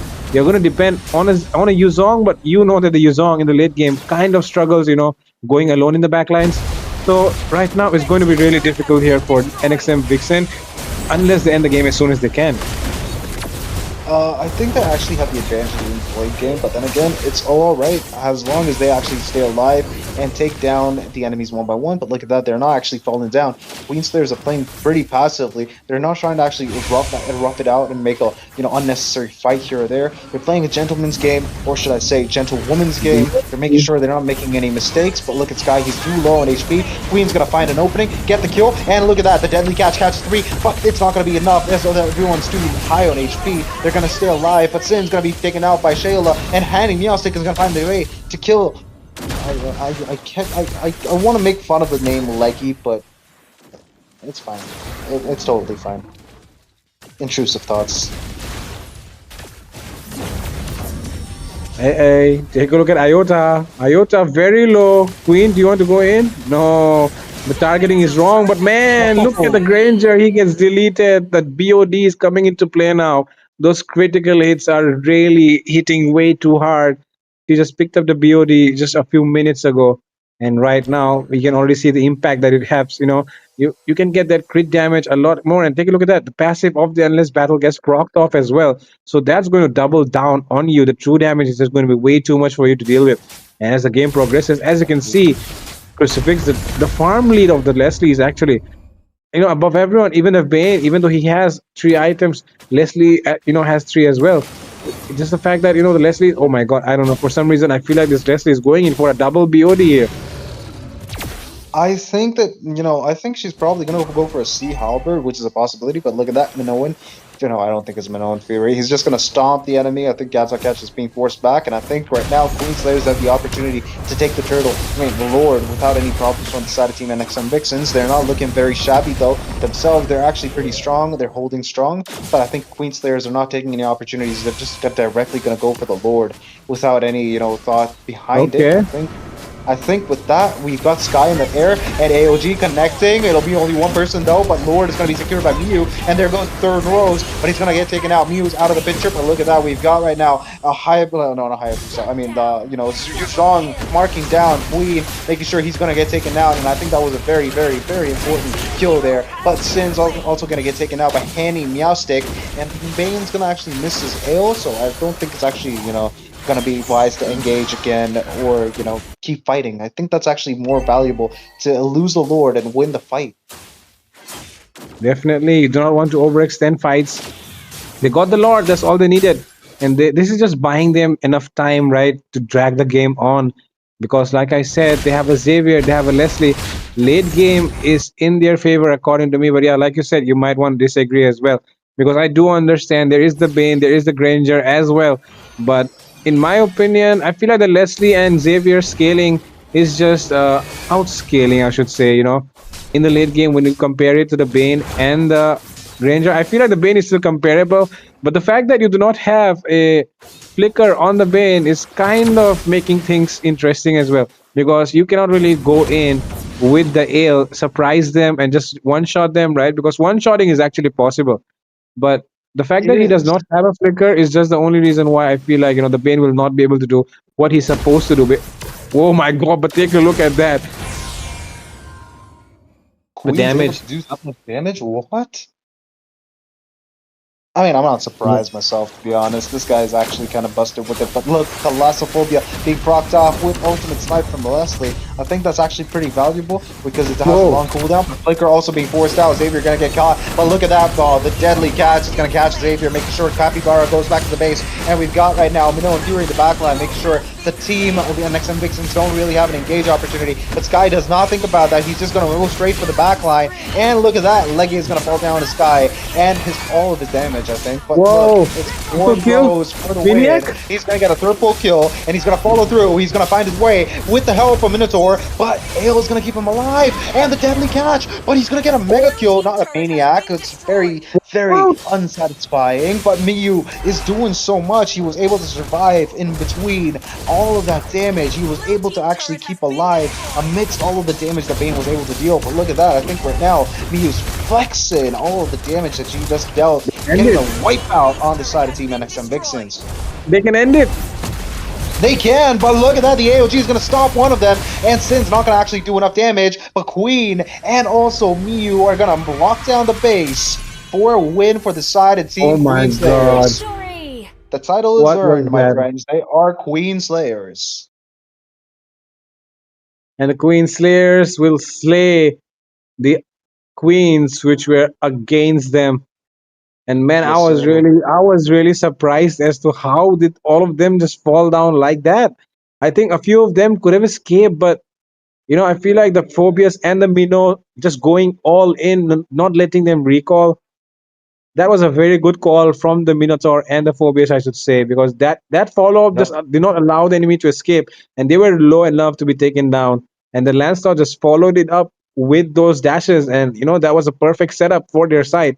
Just one push, and they won the match. And even then, I feel like if they did not target the base, even just one extra hit onto that Gatot, then things would have went either ways. But they did not lose, themselves in the moment. They really, stay composed, just lock down the base, and that's how they won this match. And that was really, really impressive, actually, Crucifix. I completely agree with you, my friend. But again, that's what we want to actually tell you guys. In the jungle position, if you bring a Bane, don't go for the magic build because obviously you want a physical build, especially with Flame Retribution. Get the Flame Retribution off, and anytime you cast the first skill, the Crab Claw Cannon, you're practically just one-shotting any backliner, so they don't have a chance to survive. It's an absolute win-win. You got the range, you don't actually have to commit to any fight that's unnecessary or put you in a bad position, but you will still do enough damage. You don't need to actually rely on the magic build, which was definitely the downfall because obviously the ale does not have enough range to actually be used as an upchuck, instant nuke, especially with, without flicker, like you mentioned. So I think it's actually not advised to actually play him in the jungle position as a mage build. But that is, unlikely in most cases, especially against Mew and Queen, who were able to heavy lift the whole team, Queen Slayers, and carry them to victory, my friend. Definitely. And with that, we have come to the end of the third match. And we'll be back with more action. Three more matches lined up for tonight. So, ladies and gentlemen, do not go anywhere. We'll be back with more action on Wardroom Games. So, yeah, see you after a short break.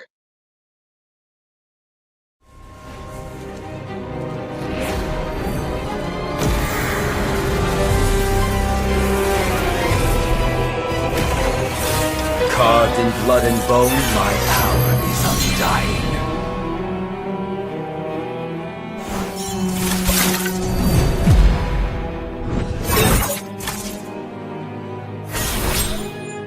Blessed, cursed? What difference does it make? I walk a path few would dare follow. I am the harbinger of bone.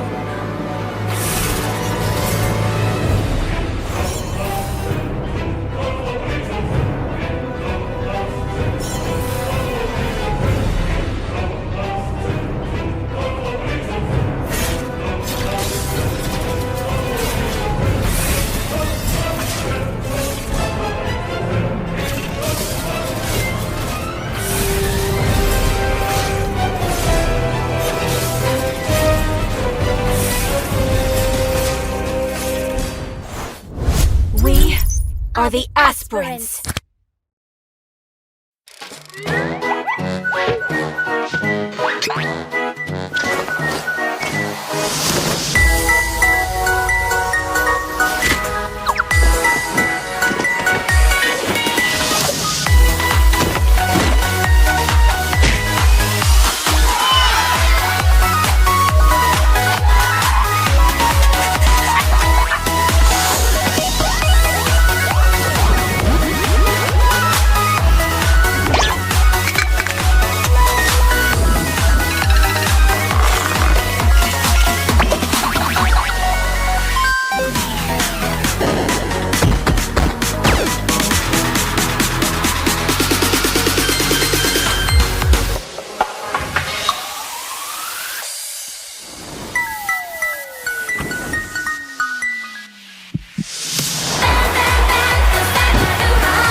Carved in blood and bone, my power is undying.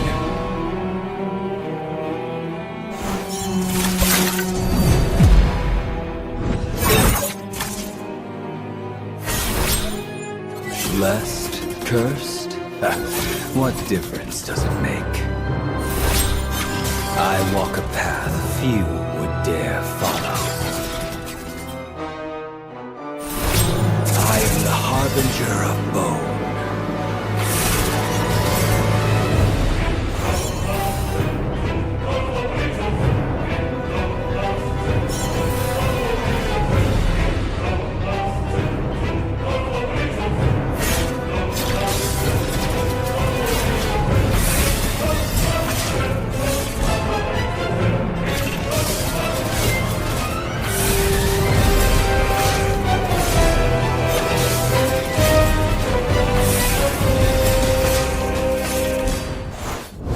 We are the aspirants.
blood and bone, my power is undying.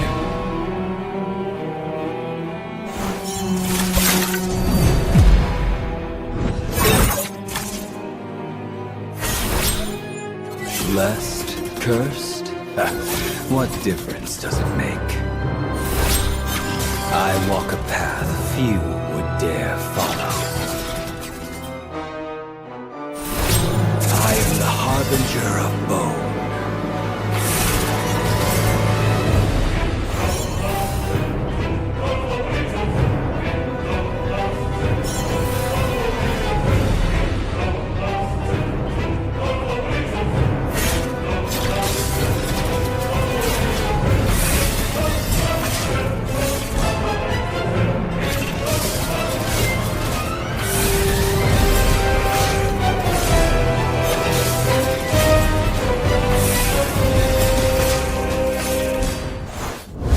We are the aspirants.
Carved in blood and bone, my power is undying.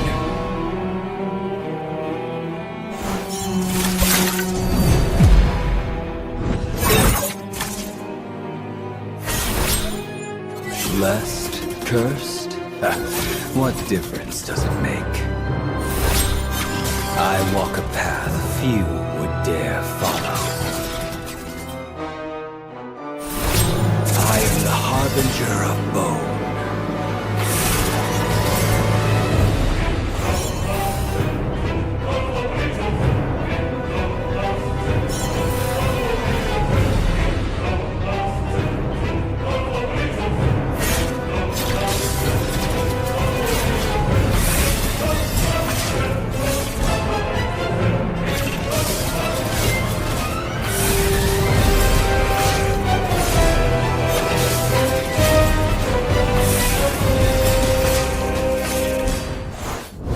We are the aspirants.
Carved in blood and bone, my power is undying.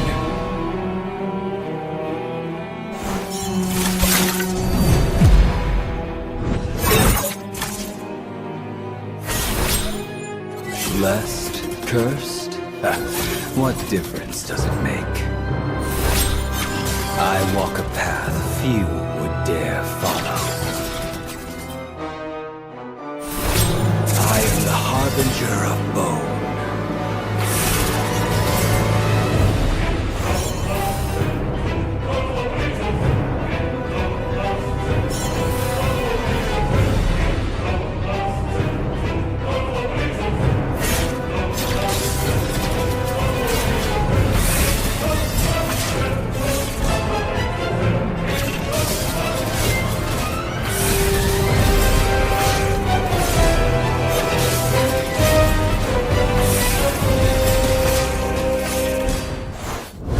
We are the aspirants.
Carved in blood and bone, my power is undying.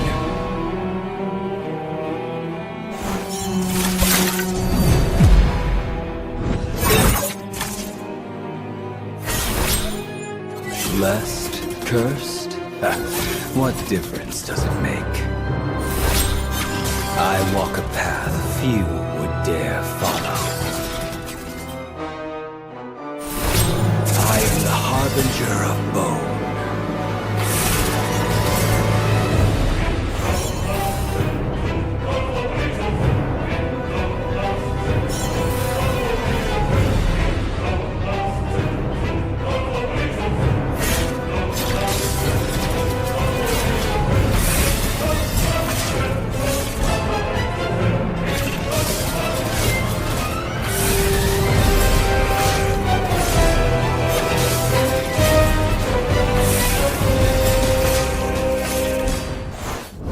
We are the aspirants.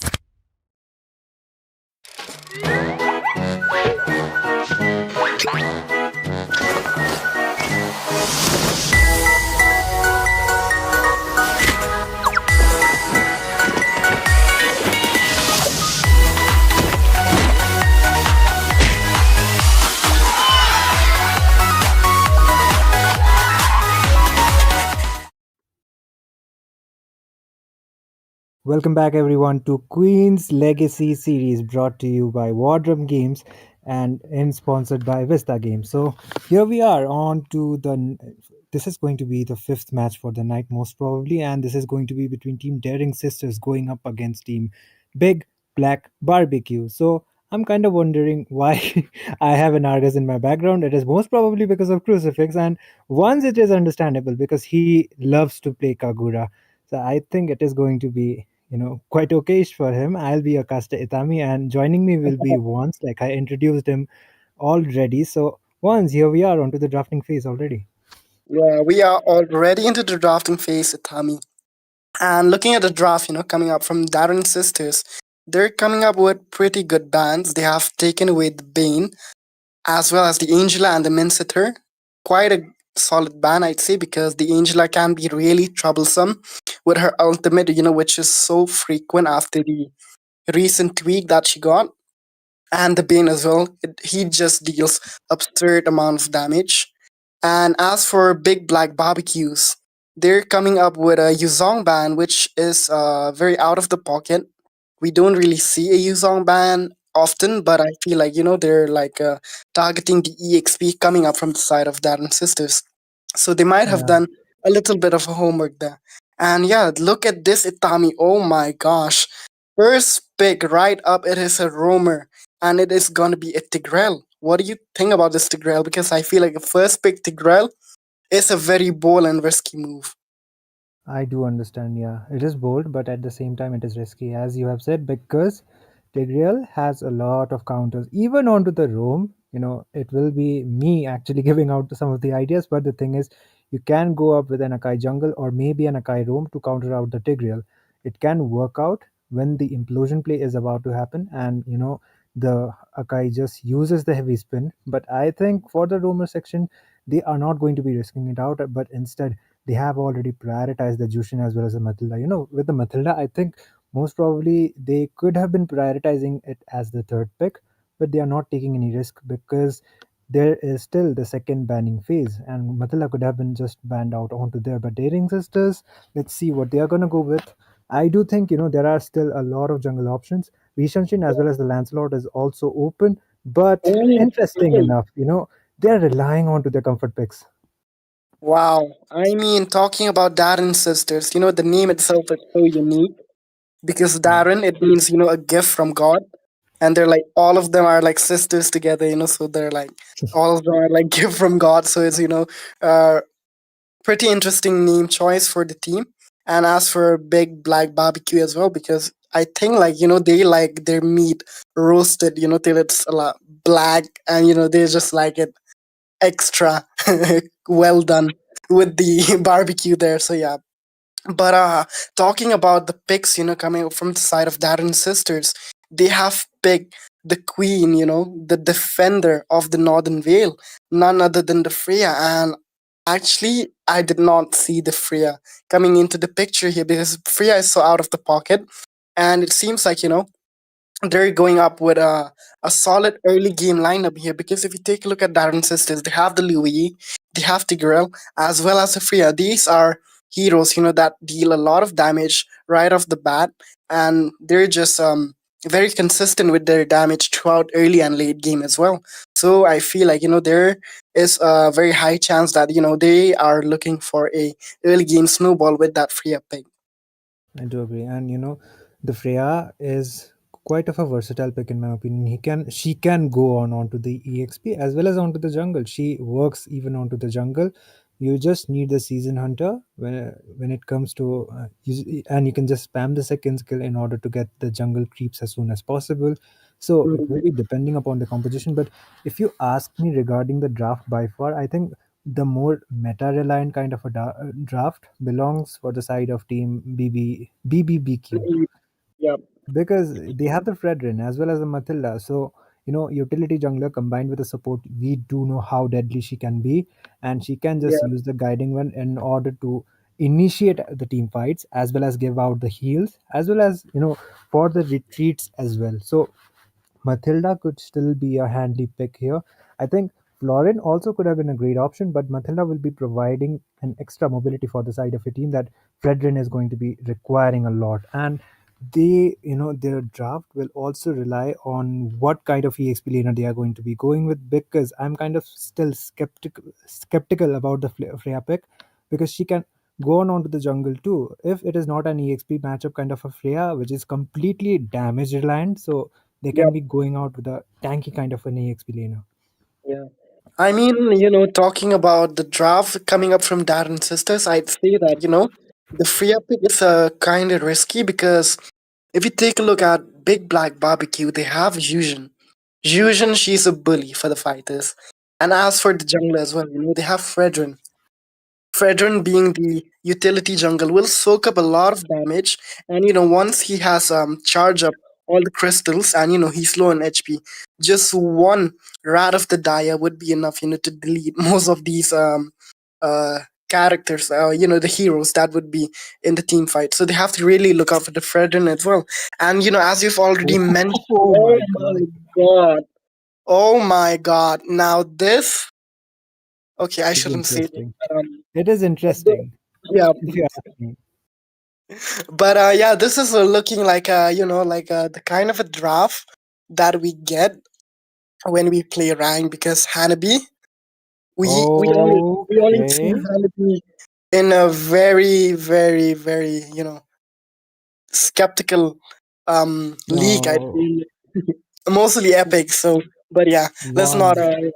Uh, I have a question. Is it a Kimi EXP or a Kimi jungle? Most probably a Kimi jungle, right? yep, definitely.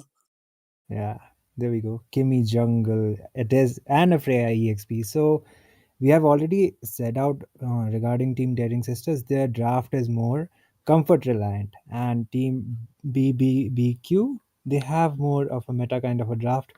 Seal the deal with the Irithel as well as the EXP laner is yet to be picked out. Most probably, they will be going out with uh, an EXP laner which can be dishing out some decent amount of damage as well, because I feel the like an only SC would yeah, there say you go, the CC. The main damage sword for them is it is going to be the Erithel as well as the CC, and even the Joshin once he decides to get the Sky Piercer or not. indeed. And I'm still flabbergasted by the draft coming up from Darren Sisters, because they have a Kimi jungle. I wouldn't say that she's weak, but I wouldn't say that she's a strong jungler as well. She's somewhere in the middle. Her clearing, it's okay, but she is a very item dependent hero as well. She really needs those items to dish out damage. And Yeah. talking about the Hanabi, well, I'd say that you better hug the turret when you play Hanabi. Because any marksman in the game can basically counter Hanabi. So you have to just rely on a safe play style. You just have to make sure that you are not dying and feeding the enemies that goal.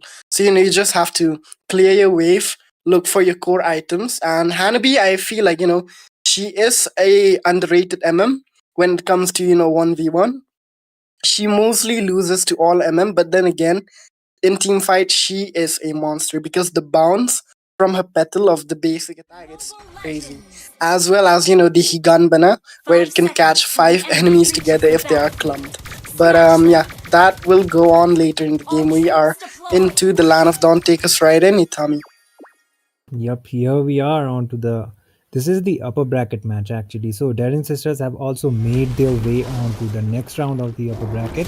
So it is not the next round, it is the upper brackets actually going around.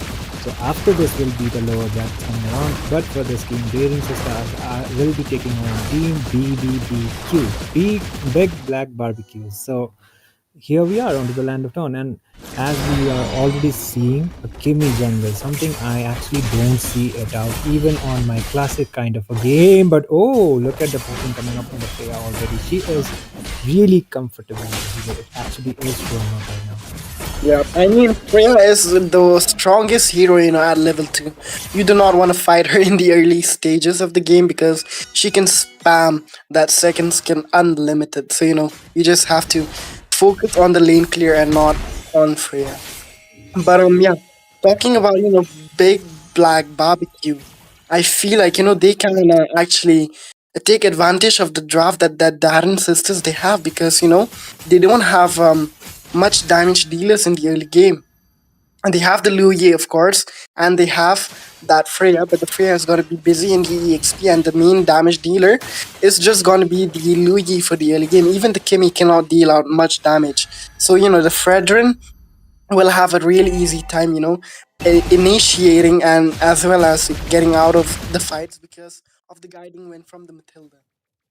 Yeah, definitely. For now, no first bloods has been drawn, but I think Map control wise, Team Daring Sisters also quite pulling up, but it will be depending upon the execution. And talking of execution, there is the team fight coming around. Irithel might be on a dicey position right now, and she might be taken down out of the process as well. But that will be Tigreal tanking out most of the damage. And finally, Kimmy will be able to seal the deal, but at what cost? Coldly enough for a turtle. Okay, that is actually insane. I feel like, the goal laner dying off in the early game is a bit of a disadvantage. But they did get the turtle, so that makes up for it.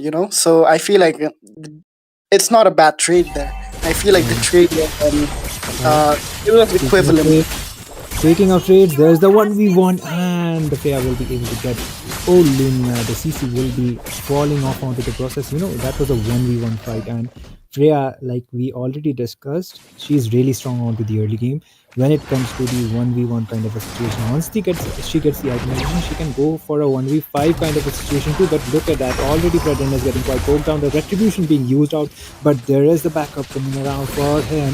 The guiding wind is also there, and it will be the appraisers right able to get the kill. Onto the Kenny, the pokings are already there, and that will be a 2-for-0 trade for the side of team BBBQ. And it is definitely looking good for the side. And that purple buff invade was definitely not worth it. Yeah. And just as I was talking about BBQ, they definitely have the better advantage in the early game. And I feel like, even if they force out invasion, they can easily win. Because the Kimmy won't be able to overwhelm the Fredrin. And here comes the invasion. The Fredrin gets the buff quite easily without any problem there. Yeah, that is one of the advantages that the utility jungler has going up against a marksman kind of a jungler. So objective wise, that is how you're supposed to play. And look at the Fredrin actually getting the radiant armor as the first item, aware of the fact that he is not going to be underestimating the Kimmy's damage. And Kimmy actually, instead of Feather of Heaven, she decided to go out with the Sky Piercer. So it will be denying out the magic damage, but still, if the job is done, look at that! Freya was waiting there out of the God. for the kills, and looks like she might do the current dive as well, but still, it is a Jushin, and the implosion also comes up from the Tigreal. This might be the team fight they are trying to look up and onto, but the CC will be able to sustain the damage with the vengeance. Fredrin tries to go in with the Blazers Wrath and kill into Dumbo-chan. She will be falling off onto the process, but for the Freya, she is doing pretty brilliant onto this game once. Yeah, I feel like the Freya is definitely going to be the main carry in this game because of Freya absolutely dominating the game so far. If they initiate team fight with the Freya alongside them, they can easily win this. And also the fact that they have the Tigreal, and the Tigreal, it's there's no counter for this Tigreal. Even the spells that they have, there's no purify, not a single purify. It seems like they're actually underestimating the Tigreal after looking at the Hanabi pig. So they have to be careful of the Tigreal. Just because there's a Hanabi, you cannot overlook the Tigreal. So you have to be really careful and not clump up together, especially when it comes to contesting the turtle and all. Yeah, and the thing is, but still, it is a utility jungle you're going up against, and it might look like it will be an uncontested turtle. Fredrin is able to secure it, but it might be the Freya trying to engage onto the team fight. There is a taunt coming up from the Fredrin as well, but the initiation as well as the curtain call has been coming up from the CC. Yet so far, no trace for the sides, but it will be Team BBBQ who will be able to secure the turtle. Yeah, they have secured the second turtle as well, and that is pretty good for them. But I feel like the only way that they can actually get the lead properly is when they gap away the Freya. They should create a difference in the EXP, so the Freya would be forced out to come and farm, and that is where they gang her and just take her down. Because if the Freya gets to free farm, I feel like she can basically 1v5 also at some point. Yeah, she can. She has the potential of the 1v5, considering the fact she hasn't even fallen down once. And when it comes to the team fight, in terms of the crowd control, I think the Jushin as well as look at the fight onto the bot side. There was some skirmish going around. The Freya was trying to secure the tower, but unfortunately, it won't be happening. The guiding wind has been used out by the Matilda. in order to somehow, just save out the Erithel onto the skirmish that is onto the top side. But still, I think both of the teams, they are playing it out quite safe.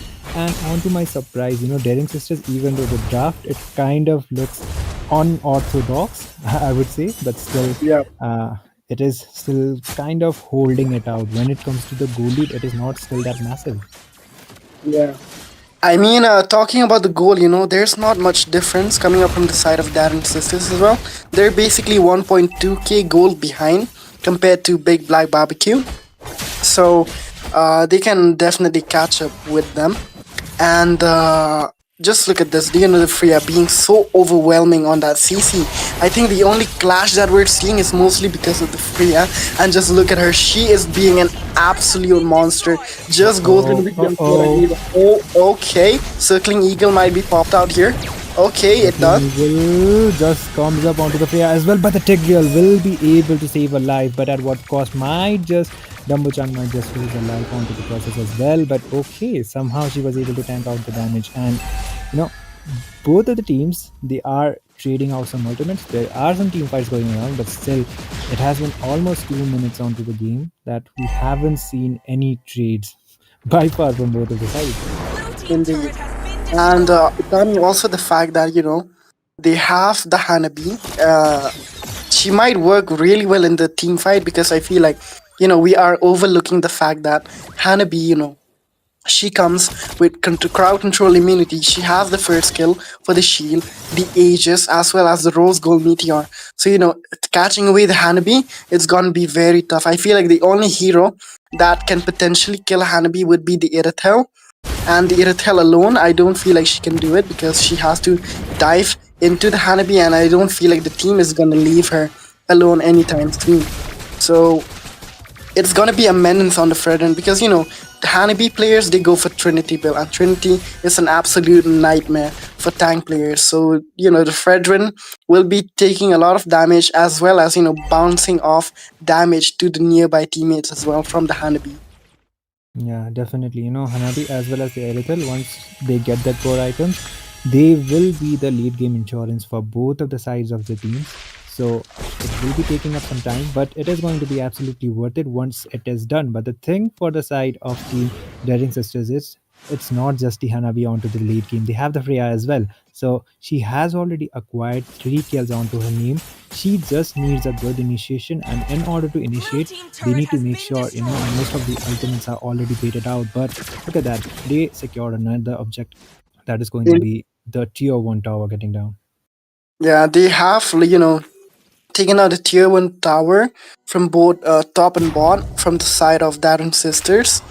So that is a little bit of an objective lead that Big Black Barbecue they have against Darren Sister. But then again, look at the poke coming up from that Irithel, with the Queen's Roar. She is just dealing so much damage and so on to that Tigreal and reducing so much armor as well. But yeah, it seems like no one is actually gonna contest for the Lord right now. Because I feel like the Fredrin is really not a good hero for contesting the Lord because he's a tank, and the Lord these days, it deals HP based damage, so that is a big disadvantage for the utility junglers because your HP, it gets chunked down so easily if you're around the Lord. That's true, and the zoning is definitely coming up, but like you were saying, they don't have enough damage to actually melt down the Lord. It is going to be taking up a lot of time, so Yeah. they need to make sure they actually get 2 or 3 of the damage dealers for the side of Team Dead Ancestors in order to contest the Lord first. And looks like they were trying to gank up onto the Freya, but she was aware of the fact that the gank would be happening onto her. She just retreated out, and look at the gold difference.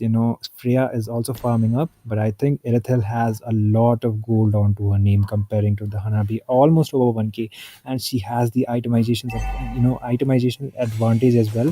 So when it comes to the team fights, I think Team BBBQ might have the better advantage, but it depends upon how well the Tigreal initiates too.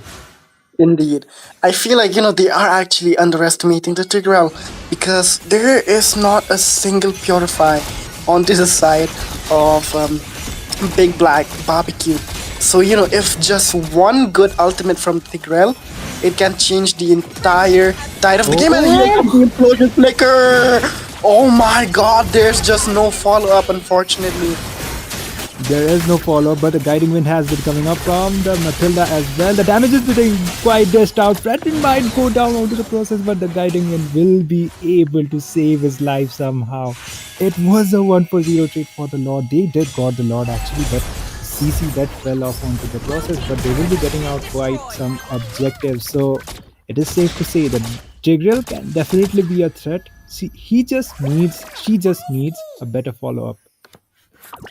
Yeah, she definitely needs a follow. I feel like, that ultimate was so beautiful, but unfortunately, there was a miscommunication. So, the Yeah. teammates just couldn't follow up in time because if they did, that would have been a complete wipeout for the side of Big Black Barbecue. But then again, we can always come up with another set because it's a Tigreal. You can easily catch them off with the conceal, flicker, and the implosion, and also the fact that there's no purify or no. Oh, Oh, Kimmy there. oh, that was some drastic kind of a damage coming out from the Erythel actually against the Kenny. Thankfully enough, she was able to save her life.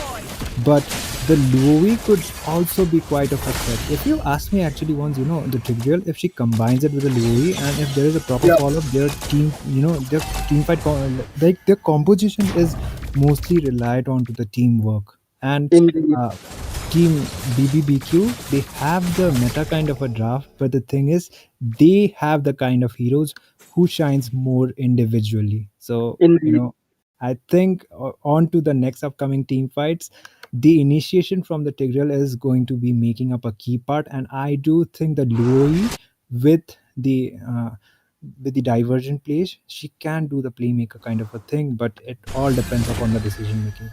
indeed. And I also love the fact that, the Hanabi, just as I said in the draft, just stick to the turret.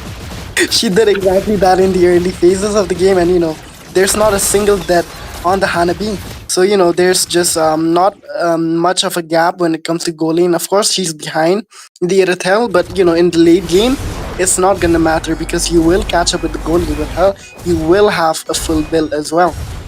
So I feel like there is a very high chance that in the late game, Darren sisters they can win this because just as we've witnessed earlier, the Tigreal can be such a huge problem to the side of Big Black Barbecue. So, they have to really watch out for the Tigreal. I feel like, there's no need for a 5-man set, The Tigreal can basically just catch the Erythel, and that would be enough value for them to commit Yeah. into a 5v4 as well. Another point, Tigreal could. Oh, look at the Tigreal trying to make up the conceal play. Oh, that will be the conceal as well as the flicker combo coming around. And as he was saying, it is just not the 5-man set that they will be requiring it out. The Matilda as well as the Jushin will be taken down onto the process. And main cherry on top is Team BBBQ. They don't have any purifiers for this either. Is the diversion as well as the Freya Oh my going god, quite look at the Freya. berserk onto the team fight, and that will be the first coming around the Earth. Somehow this draft is working out. Fredrin is all alone. She doesn't have the Matilda for her side. The retribution was used out, and it will be the Lord going for the side. Patience has definitely paid off for the side.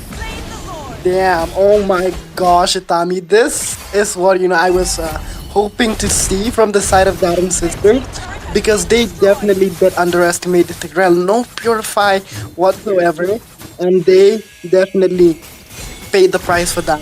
And also the fact that Freya, she is just so fed right now. She can basically fight 5 of them. I dare to say 5 of them, and she can still come out alive from that team fight. Yeah, I actually would like to look at the itemizations as well. Like how far the Freya was able to build up onto her builds.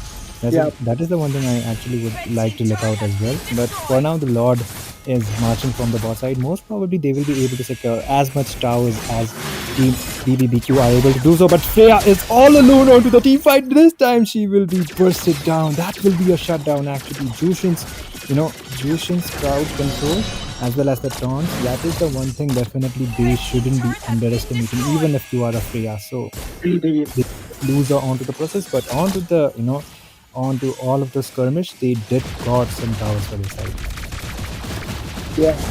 And I actually feel like this game they can win. Darren sisters they can win. They just need one good ultimate and they can just basically go and rush for the base. That's it. So if I was in the side of BBQ, I would definitely look out for the Tigreal because the Tigreal is the main problem here. He is a very good initiator, a good sandbag for the team, and you know he just has the most iconic skill set in the game. And just look at this, she is just providing so much vision for the team. I feel like once she gets the proper positioning, she can get another value for the team. Just that concealed play, and it's gonna be a GG well played this time around if they mess around. But look at we are going to the Fredrin, 1v1 with he's the all Sovereign. alone. He's all alone, and he might go down onto the process too. He was, he is the sustain. He is supposed to check the bushes as well, but not that way. You will be requiring the Matilda for your side, and BBBQ will be losing out the junglers. The cooldown time is not that much, but there is the initiation as well as the explosion flick out from the Tigreal. It actually might be the wipeout, but the Benchik will not be able to sustain it out. The Louis falls off onto the process, but still, she will be able to get a double kill onto her name. It is only the Erithel as well as the Jushin trying to defend it out, but Dumbo-chan might be going out for the initiation, but no, they just decided to retreat. And some way, some around, the Fredrin will be able to make it out on time because the Lord is also about to spawn. But Daring Sisters, they have a better control at the moment, at least. Yeah, they definitely have the better control when it comes to the map as well as team fight. But I also have to say that you cannot underestimate the late game Erithel, because the Erithel with the heavy crossbow, she will be dishing out so much damage. And if she can go into the backline with the sprint and just spam the basic attack, she can delete the Louis and Hanabi in no time before they can react. So they have to watch out for the Erithel. If I was the Erithel, I'd be sitting in the bush, just let my teammates, go ahead and just take the damage. I'd be focusing on the Hanabi and that Louis most especially. But yeah, talking about the map, the game, look at this. Look at Darren sisters already contesting for the Lord. It seems like they're looking for a Lord dance here, but then again, look at the Matilda comes in with the circling eagle just to poke the Tigreal. Oh. And he'll come down the HP there. Oh, Ooh, implosion! Once again, the implosion being used out, and that will be the Sky Piercer doing the job. Dumbo-chan will be falling off onto the process, but it will be a 2-for-1 yeah, trade on the back door. What? Freya is on a back door. Yeah. She's Oh. as much as possible, but it's not gonna be possible. She will be able to get the tower though, but she will be falling off onto the process. But that has bought enough time for the side of Team Daring Sisters to just get the uncontested lot for the side. Even the jungler was not alive, and I think it is still a win-win kind of a situation. But the thing is, will they actually be able to end the game? That will be the main question. Because Tigreal, yeah, his cooldown timers will be up, but the Freya, it will be requiring some time. Yeah. And I also love the fact that the Freya, she basically sacrificed herself for that turret, because I feel like that turret was actually worth it. Now there's just gonna be so much lane pressure for the side of Big Black Barbecue, because now the super minion will be spawning onto that bot lane, and they don't even have to clear the lanes. The lane will be cleared on its own, because the super minions are just way stronger than the normal minion. So they can just focus on the two other lanes and leave the third lane on its own. Yeah, but somehow, some way, they will be able to at least get the Lord, but the king will be able to secure some towers for her side.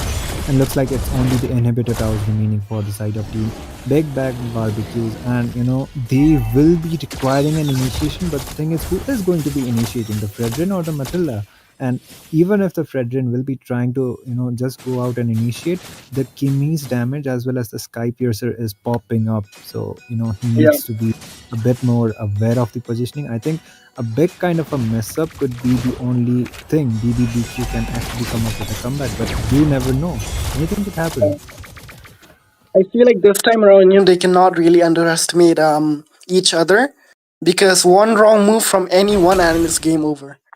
So you Yep. really have to make sure that every decision that you're making, it has to be calculated. You have to get the best value out of it, and just make sure that it's not going to cost you the game, because this is a best of one, and you definitely do not want to risk it up and go into the lower brackets if you keep losing. Definitely, and that is the one thing you would actually try to avoid as well. Erizil does has the immortality, so I think she will be, somehow able to clutch it out. But looking at the clutch, oh no, the Fredrin once again goes out all alone, taken down onto the hands of the Freya once again, and looks like they will not be having the jungler when it comes to the Lord, and this is going to be the 18-minute cross mark Lord. So a lot of HP is going to be there, almost over 54,000. So an uncontested Lord. This is going to be a lot tougher defense than the previous two ones. Yeah. And also the fact that this Lord 18-minute mark Lord, it's so tanky. The more members are around the Lord, the more tanky and stronger it becomes. So if they march forward with the Lord and they try to go, oh my God, Oh, look at Tigreal! Oh, Tigreal oh, once explosion again. once again being used out, and there is the initiation Yeah, as well. Immortality will be yeah. popped out, but Irithel will be falling off onto the process, and another immortality has been popped out. The crystal is wide open, and it looks like Team Daring Sisters are going out for the end, and they will be able to do so somehow around. The draft was completely onto the favor for the side of Victory! Team BBBQ, but it will be Team Daring Sisters making the upset and taking the game. Wow. Oh my God. Wow, I did not expect the Hanabi to be the MVP of the game. I was skeptical about the Hanabi, but no, there you go, girl. Slay, you proved me wrong. You brought the MVP right onto my face to show that no, my Hanabi is not an ordinary Hanabi. My Hanabi is a next level Hanabi. And congratulations to Dad sisters for coming up with such a unique draft, and the map control that Darren Sisters had. It was just absolutely insane, because the map control that they had, it definitely outshined that of Big Black Barbecue. And as I've already said, they underestimated the Tigrel, and that is what cost them the game, because just the spell purify would have been enough for them, to avoid that implosion. But the implosion again and again, becoming the game changer, changing the tide of the game, and just bringing the advantage to the side of dad and sisters. Yeah, definitely a good game for the side of Team uh, Daring Sisters, and they will be taking up another round. Like they will be qualifying for the other round. Meanwhile, Team BBBQ, they will be falling off onto the lower brackets. So that will be it for the upper bracket games for today. We will be back with one more game, and that will be the lower bracket game coming around. But till then, Itami as well as Vons will be signing off. We will be back. So please stay tuned and stay hydrated.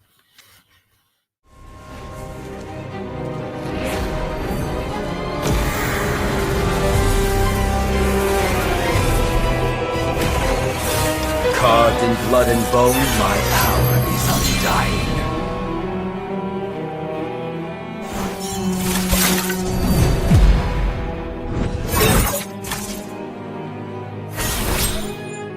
Blessed? Cursed? What difference does it make? I walk a path few would dare follow. I am the harbinger of bone.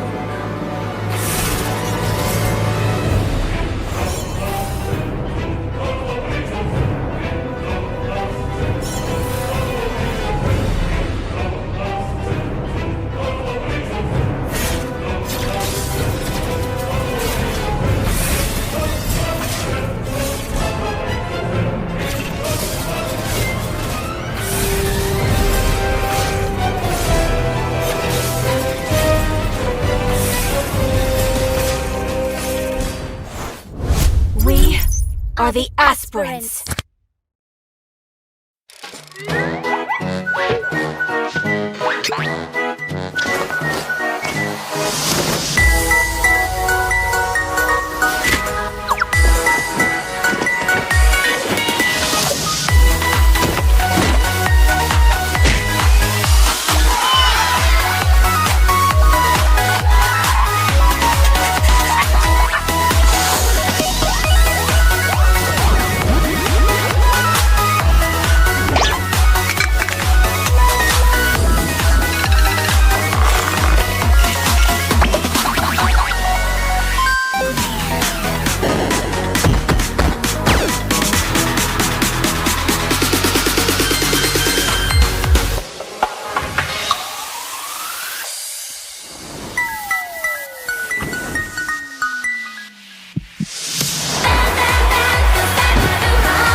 blood and bone, my power is undying.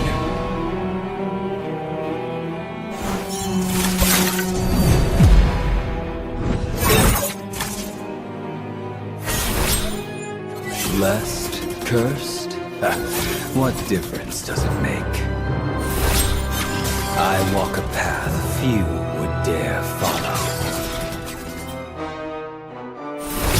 I am the harbinger of bone.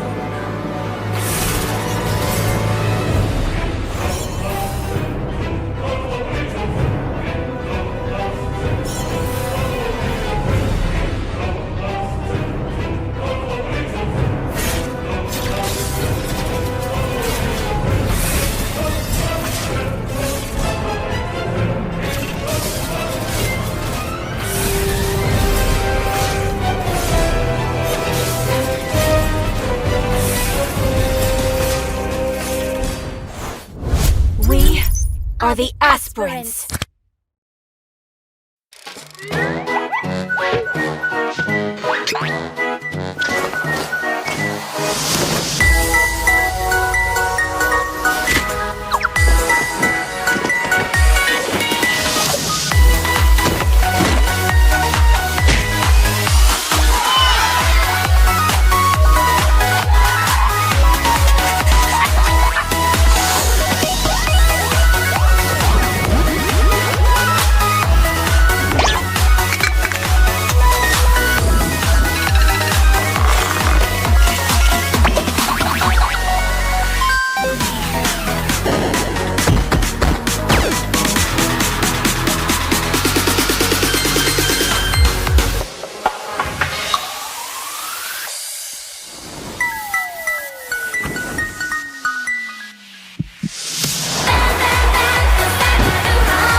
Carved in blood and bone, my power is undying.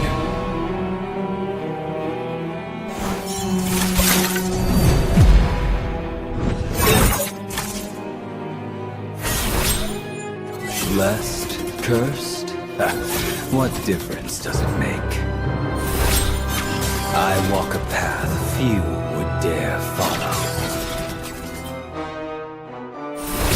I am the harbinger of bone.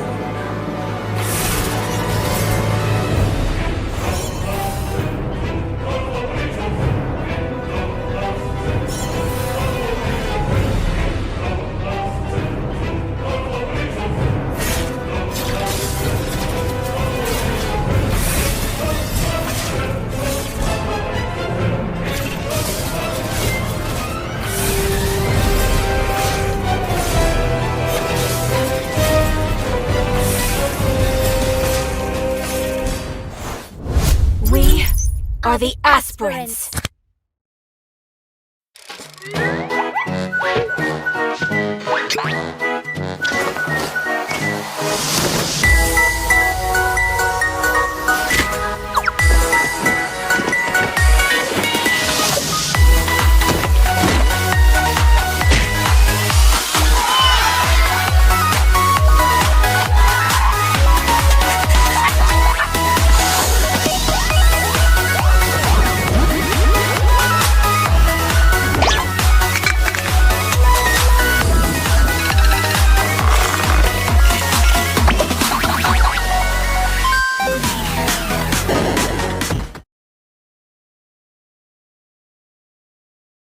Welcome back, ladies and gentlemen. After a short break, we are back, and this is gonna be a lower bracket game, which is gonna be the final game for tonight.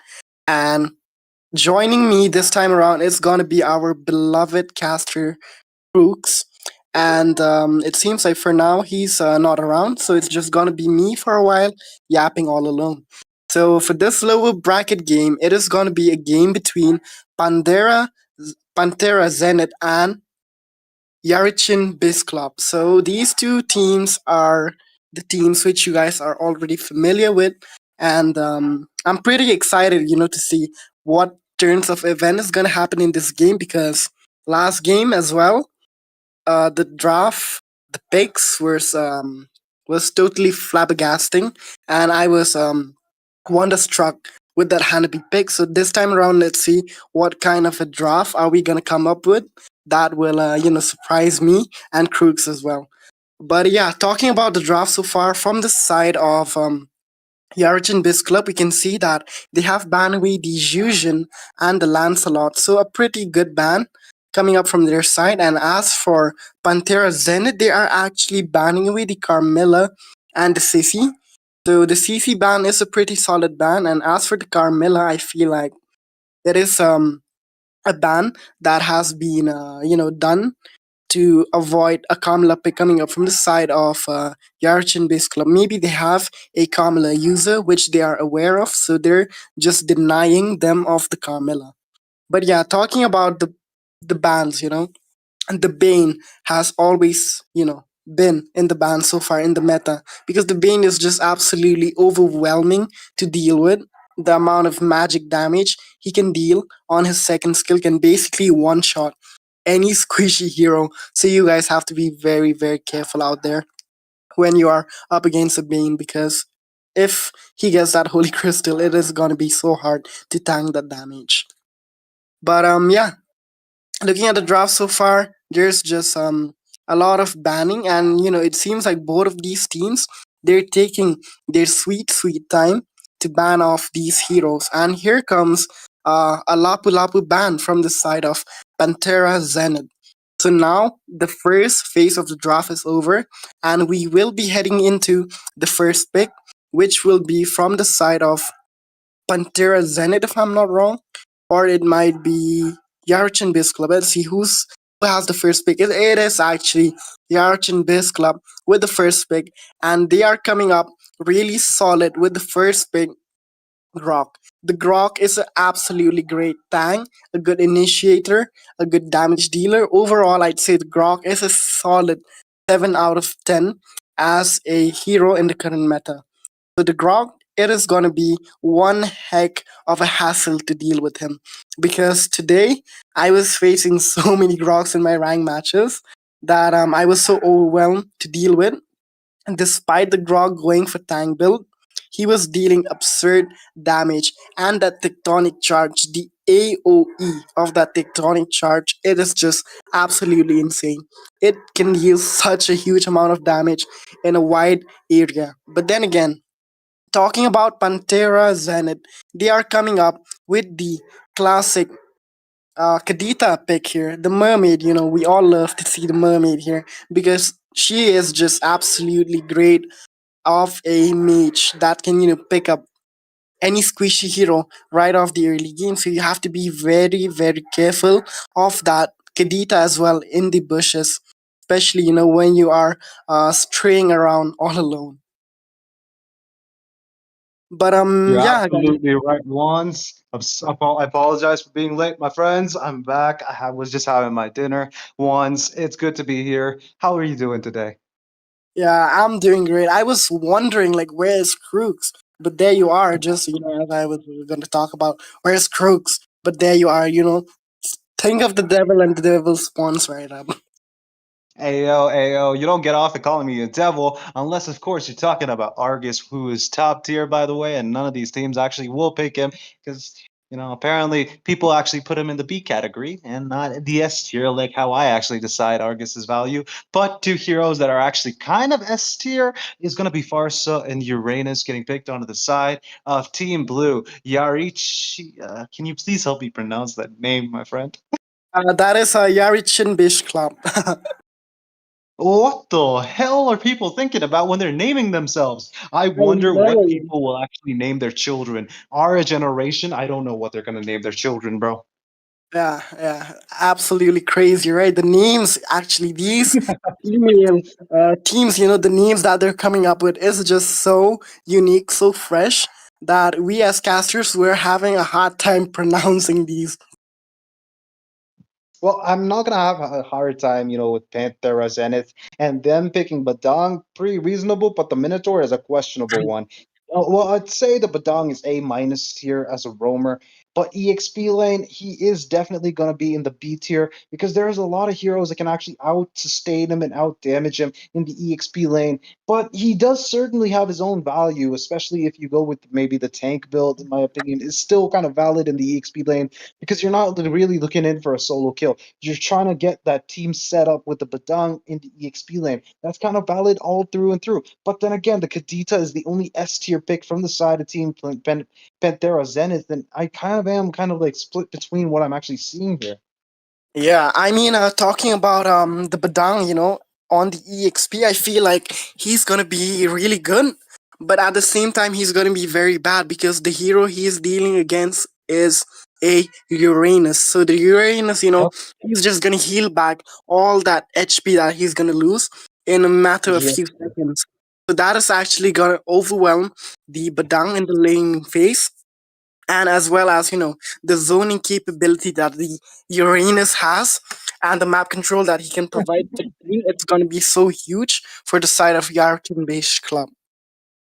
I definitely agree with you. And right now we're in the second banning phase. We're actually missing out on a few bans, so we'll just rush right through them. It's Wan, Buxy, and Yisun Shin. All top tier I'd say bottom tier S and also top tier S heroes, especially in the jungle and gold lane positions. I'd say Wan is in the bottom S tier, and she certainly does have her value. But in the right hand, she's obviously going to be an S plus tier. But in most cases, of course, you can only get the average around S minus tier because some people tend to underperform with the hero, especially owing to her low HP pool. Again, Yisun Shin too has gotten a nerf in the HP pool. He does get an increased amount of HP scaling. However, his total HP had been reduced a few, I think a few patches ago. And now we've got the last ban being Hayabusa from the side of Team Yarich and Bish Club. And I'm kind of, torn between that. I don't think, Hayabusa is Yeah. that worthy of being banned. Yeah, I mean, Crooks, the thing is, I just got some few information that there's a bit of a mistake in the names. Yarchin Beige Club is actually Pantera Zenith, and Pantera Zenith is actually Oh. Yarchin Beige Club. So there's like a interchange of the names. So, we can just swap out the names for them. So, yeah, Oh man, here comes, that's too bad, Yarchin Beige bro. Club with the Earth These Health guys pick. are putting a reverse card on our faces, man. It's kind of sad that they actually trolled us like this, but it's all fun and games. Am I right? Yeah. But yeah, I do have to say that Yarchin Beige Club, they have a pretty good draft. They have the Grog, they have the Farsa, they have the Uranus. I feel like the only thing that they're lacking right now is gonna be the early game burst that they need from the jungler, because the jungler, if they add a utility, it's not gonna work. And as I was talking about the burst, Mhm. here comes the Alpha, a really good solid pick that can pick up a lot of heroes in the early phases of the game. But he is gonna fall off in the late game though, because the kind of heroes that Pantera Zenith they have is the Irtel Uh-huh. and the Badang, and that is okay. Crooks, are you seeing what I'm seeing? It is a Julian pick coming up from the side of Pantera Zenith here as their core jungler. I'm gonna be honest with you. I feel like right now with the Julian, how how it's been transpired with the way that he has gotten a nerf in the amount of damage that he deals to jungle monsters. I think slowly lost his value as a jungler, but he does Mhm. still hold his value, especially in the EXP and mid lane for some reason. It's not canon that he's actually very good in these two lanes, but he does still hold himself pretty accountable in these two lanes.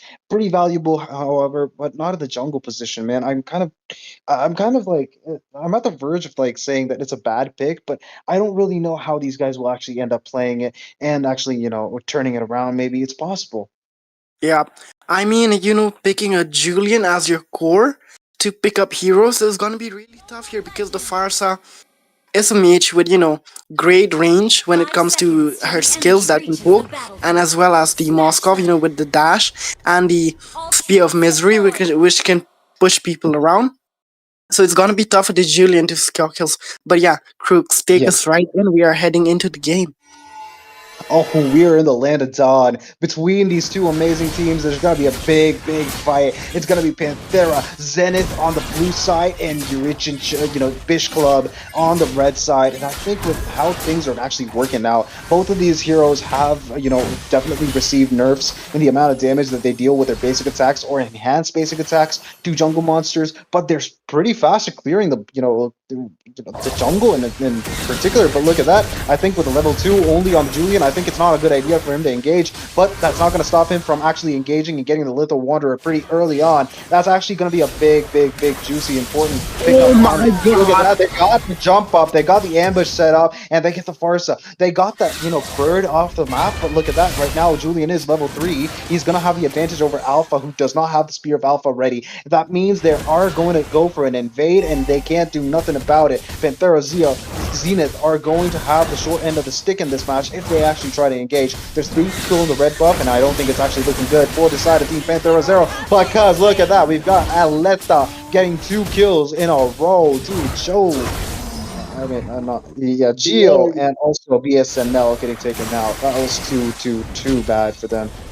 Yeah, that is actually really bad for the side of Yarchin Bish Club, because Yarchin Bish Club, they lost 3 members in the first minute of the game, which is a huge disadvantage.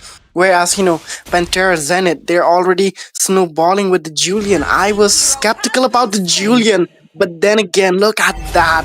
He secures another kill on the Alpha. Actually, he's creating a really huge gap right off the early game here. And it seems like there is going to be Yeah. an uncontested turtle for the side of Pantera Zenith there. I think Rich and Bish Club are doing their best, dude. They're actually they're underestimating how good Panthera Zenith is, and they actually are winning against them. But look at that, we've got Oh my the god. next on here to kill onto that Uranus so early on. He does not have the tankiness to survive against all of that. But look, all of the 5 enemies from the side of Team Rich and Bish Club are in the mid lane around at least, so they have the advantage in terms of jungling and invading. They got all the pressure required, and Irithel just decides to go back and defend the lane, which is important because Moskov does not, cannot be left to, farm unchecked. Look at that though. It might be a fight, but look, no fight, I think. Irithel steals up the gold crab, which is important. Heavy crossbow also used, but the wall is now dividing both of the teams from actually engaging with each other. I think Grok made a good decision there, but it's not going to stop Urich and Bish Club. Why do I keep calling it Chess Club, dude? Bish Club from actually rotating to the bot side and actually, setting up for maybe another kill or 2. Moskov and Farsa may be in trouble, but look at that. Julian has decided to go and take a red buff because Alpha has no intentions of playing anymore whatsoever. I think it's actually wait. I think it's not just Alpha giving up. I think it's actually a network issue. Yeah, and we're just coming up with a pause here. It seems like there's is a lot of issue from the side of Yarchin Beach Club there. So they're just asking for a pause. But yeah, Crooks, talking about the pace of the game so far, I feel like Panthera Zenith, they are on such a huge lead right now because they are merely into the game for 4 minutes and they have already snowballed so much. So that this is going to be a very hard situation for the side of Yarchin Bish Club. They have to bounce back for them, but how are they going to do that? Dude, as of right now, there's a 3,300 gold lead for the side of Team Yard, Rich and Chess Club, and it's only increasing. But look at that. At the bot side, we've got Kadita, Minotaur, and also Urthel setting up for maybe a very good kill with the rough waves.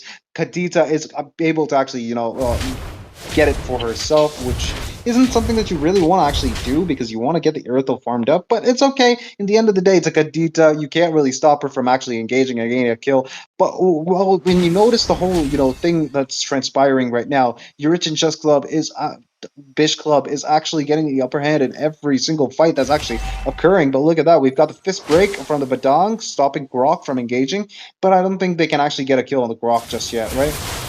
Yeah, definitely. Because so really tanky, but then look at that. The flicker being forced out just to get into safety. But then again, the tectonic charge, still being safe instead. I feel like, he could have used the tectonic charge instead of the flicker because, you can always get that earlier compared to the flicker.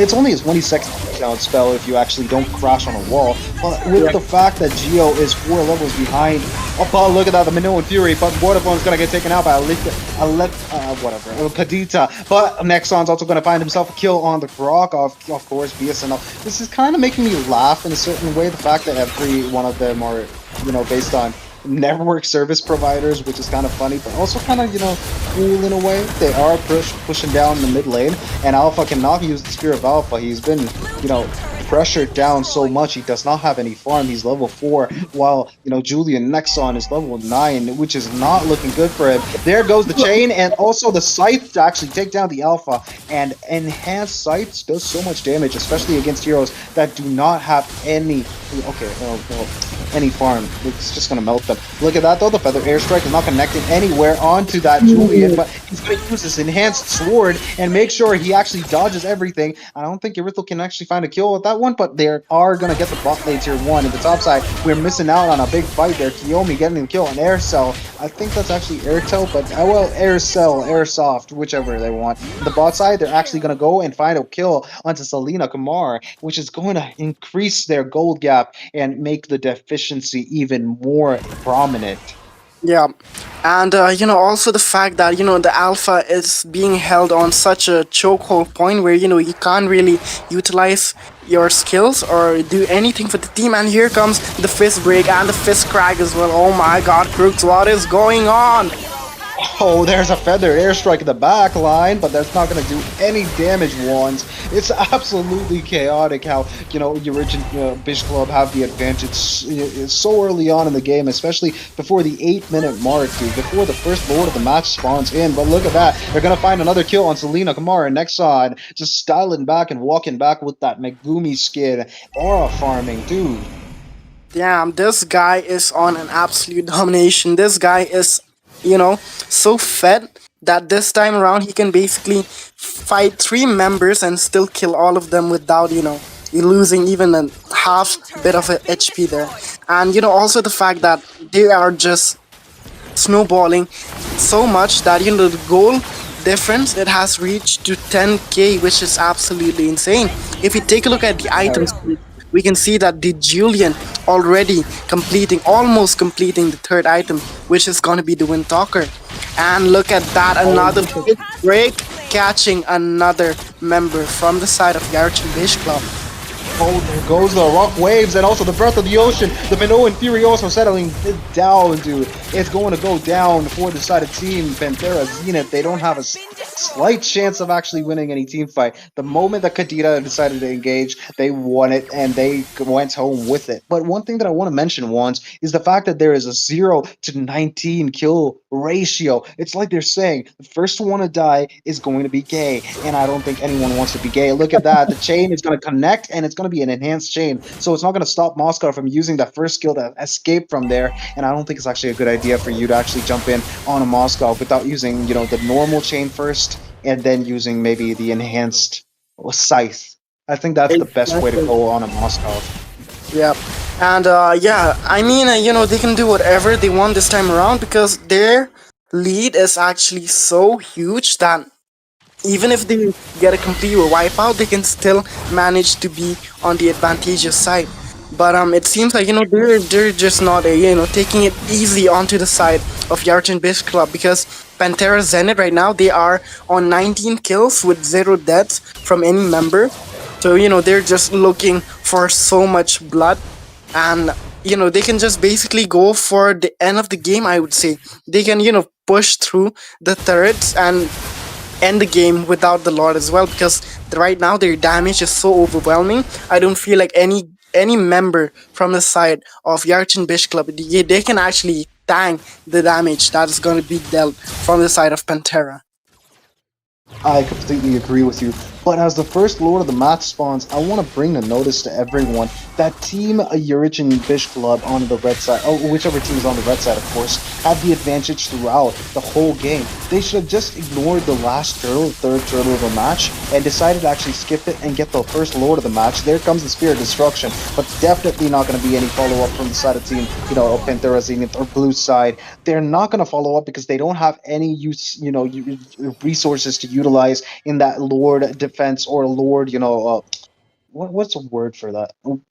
Uh, I remember that word from Age of Empires when you're actually invading another camp, and then I forgot the word. Okay, never mind. Once it's kind of like very one-sided right now. Yeah. And just to clear the confusion in the chat, because and there is a bit of a issue from our end. The team, Pantera Zenith is actually the red team, and the team, Oh, Yaruki Club is actually blue team. So if you guys wondering, like, um, why we're like, interchanging the names, it's because there's just a slight mistake from our end, and we're really sorry for that. But yeah. It is gonna be a Lord marching down the body, and here comes the Minoan Fury with a flicker combo. oh, definitely, dude. But that feather airstrike is absolutely underwhelming here. We've got Irithel roaring in, and the fist break action stopping Vodafone from engaging or disengaging, and BSNL is going to soon follow through. And Moskov's going to die, and the Nexus is going to get blown into pieces. Smithereens destroyed, destruction all over. From the side of Team Panthera Zenith, they get the victory without any stress, not one death. Yeah, not a single dead onto the side of Pantera Zenith. They are all on Oh, a man. goal. And on the other hand, look at the side of Oh, well, it's Yarich Bish Club. You uh, can see the WYBC, right? So I think Yarich Bish Club is the one that actually won the game, and PZ is Panthera Zenith. So yeah. they lost. Oh I feel like no. there is just so much confusion in the last game because there was someone in the chat that said that there's an interchange of the team's name, but yeah, at the end Eh, it is YBC, which is Yarchin Bish Club, that won the game, and yeah, it's just gonna be um Pantera Zenith here with absolute chocolate. I mean, looking at the screen, I'm just so mesmerized because there's 5 goals and 5 chocolates in a row, and it's looking so unique. I agree with you, man. At this point in the game, I see that Aircel, Geo, Vodafone, and BSNL, they're all, service providers, internet service providers, of course, and Selena Kumar. One thing I want to say, just for jokes, is that Selena Kumar and the Chocolate Factory is kind of like the thing that you might want to write a book about, but it's all right. In the end of the day, YBC, Urich and Bish Club, get the victory without any stress. They actually kind of like probably told their friends that first one to die is gay, and they ended up not actually falling for that. All of them stayed alive throughout the game. Not one death, dude. Yeah, not a single dead coming up from their side, and that is actually insane. I feel like there is definitely some kind of a bet that they place on one another. Like whoever is gonna die is like either gay or you're gonna be paying a fine or something. But yeah, Oh, jokes dude. aside, this is the last game for tonight, which was between Yarchin Bish Club and Pantera Zenith. So this is going to be the end for tonight, and we're going to continue back tomorrow. So stay tuned, guys, and make sure to tune in tomorrow as well. So for now, I think we both are done, and we're going to take our leave. If Crooks has anything to say, you can go ahead. Oh man, once I really don't have anything else to say. For the memes is what happened here, and well, it was all that we actually just saw transpiring. Team YBC, good job on that one because I definitely did not believe that Julian could actually be played to such an extent. You guys deserve all the praise, and everyone in the chat. Thank you for staying tuned. Make sure you stay tuned tomorrow too, because we'll be back with even more exciting matches. Am I right, once? Definitely. And so this is going to be just me and Crooks. We will be signing off and we will be seeing you guys tomorrow at the same time. So make sure to stay tuned and come support your favorite team.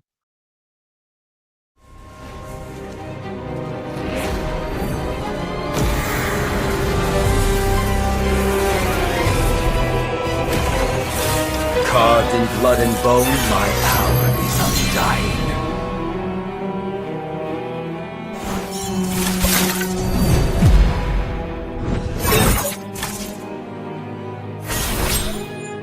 Blessed, cursed? What difference does it make?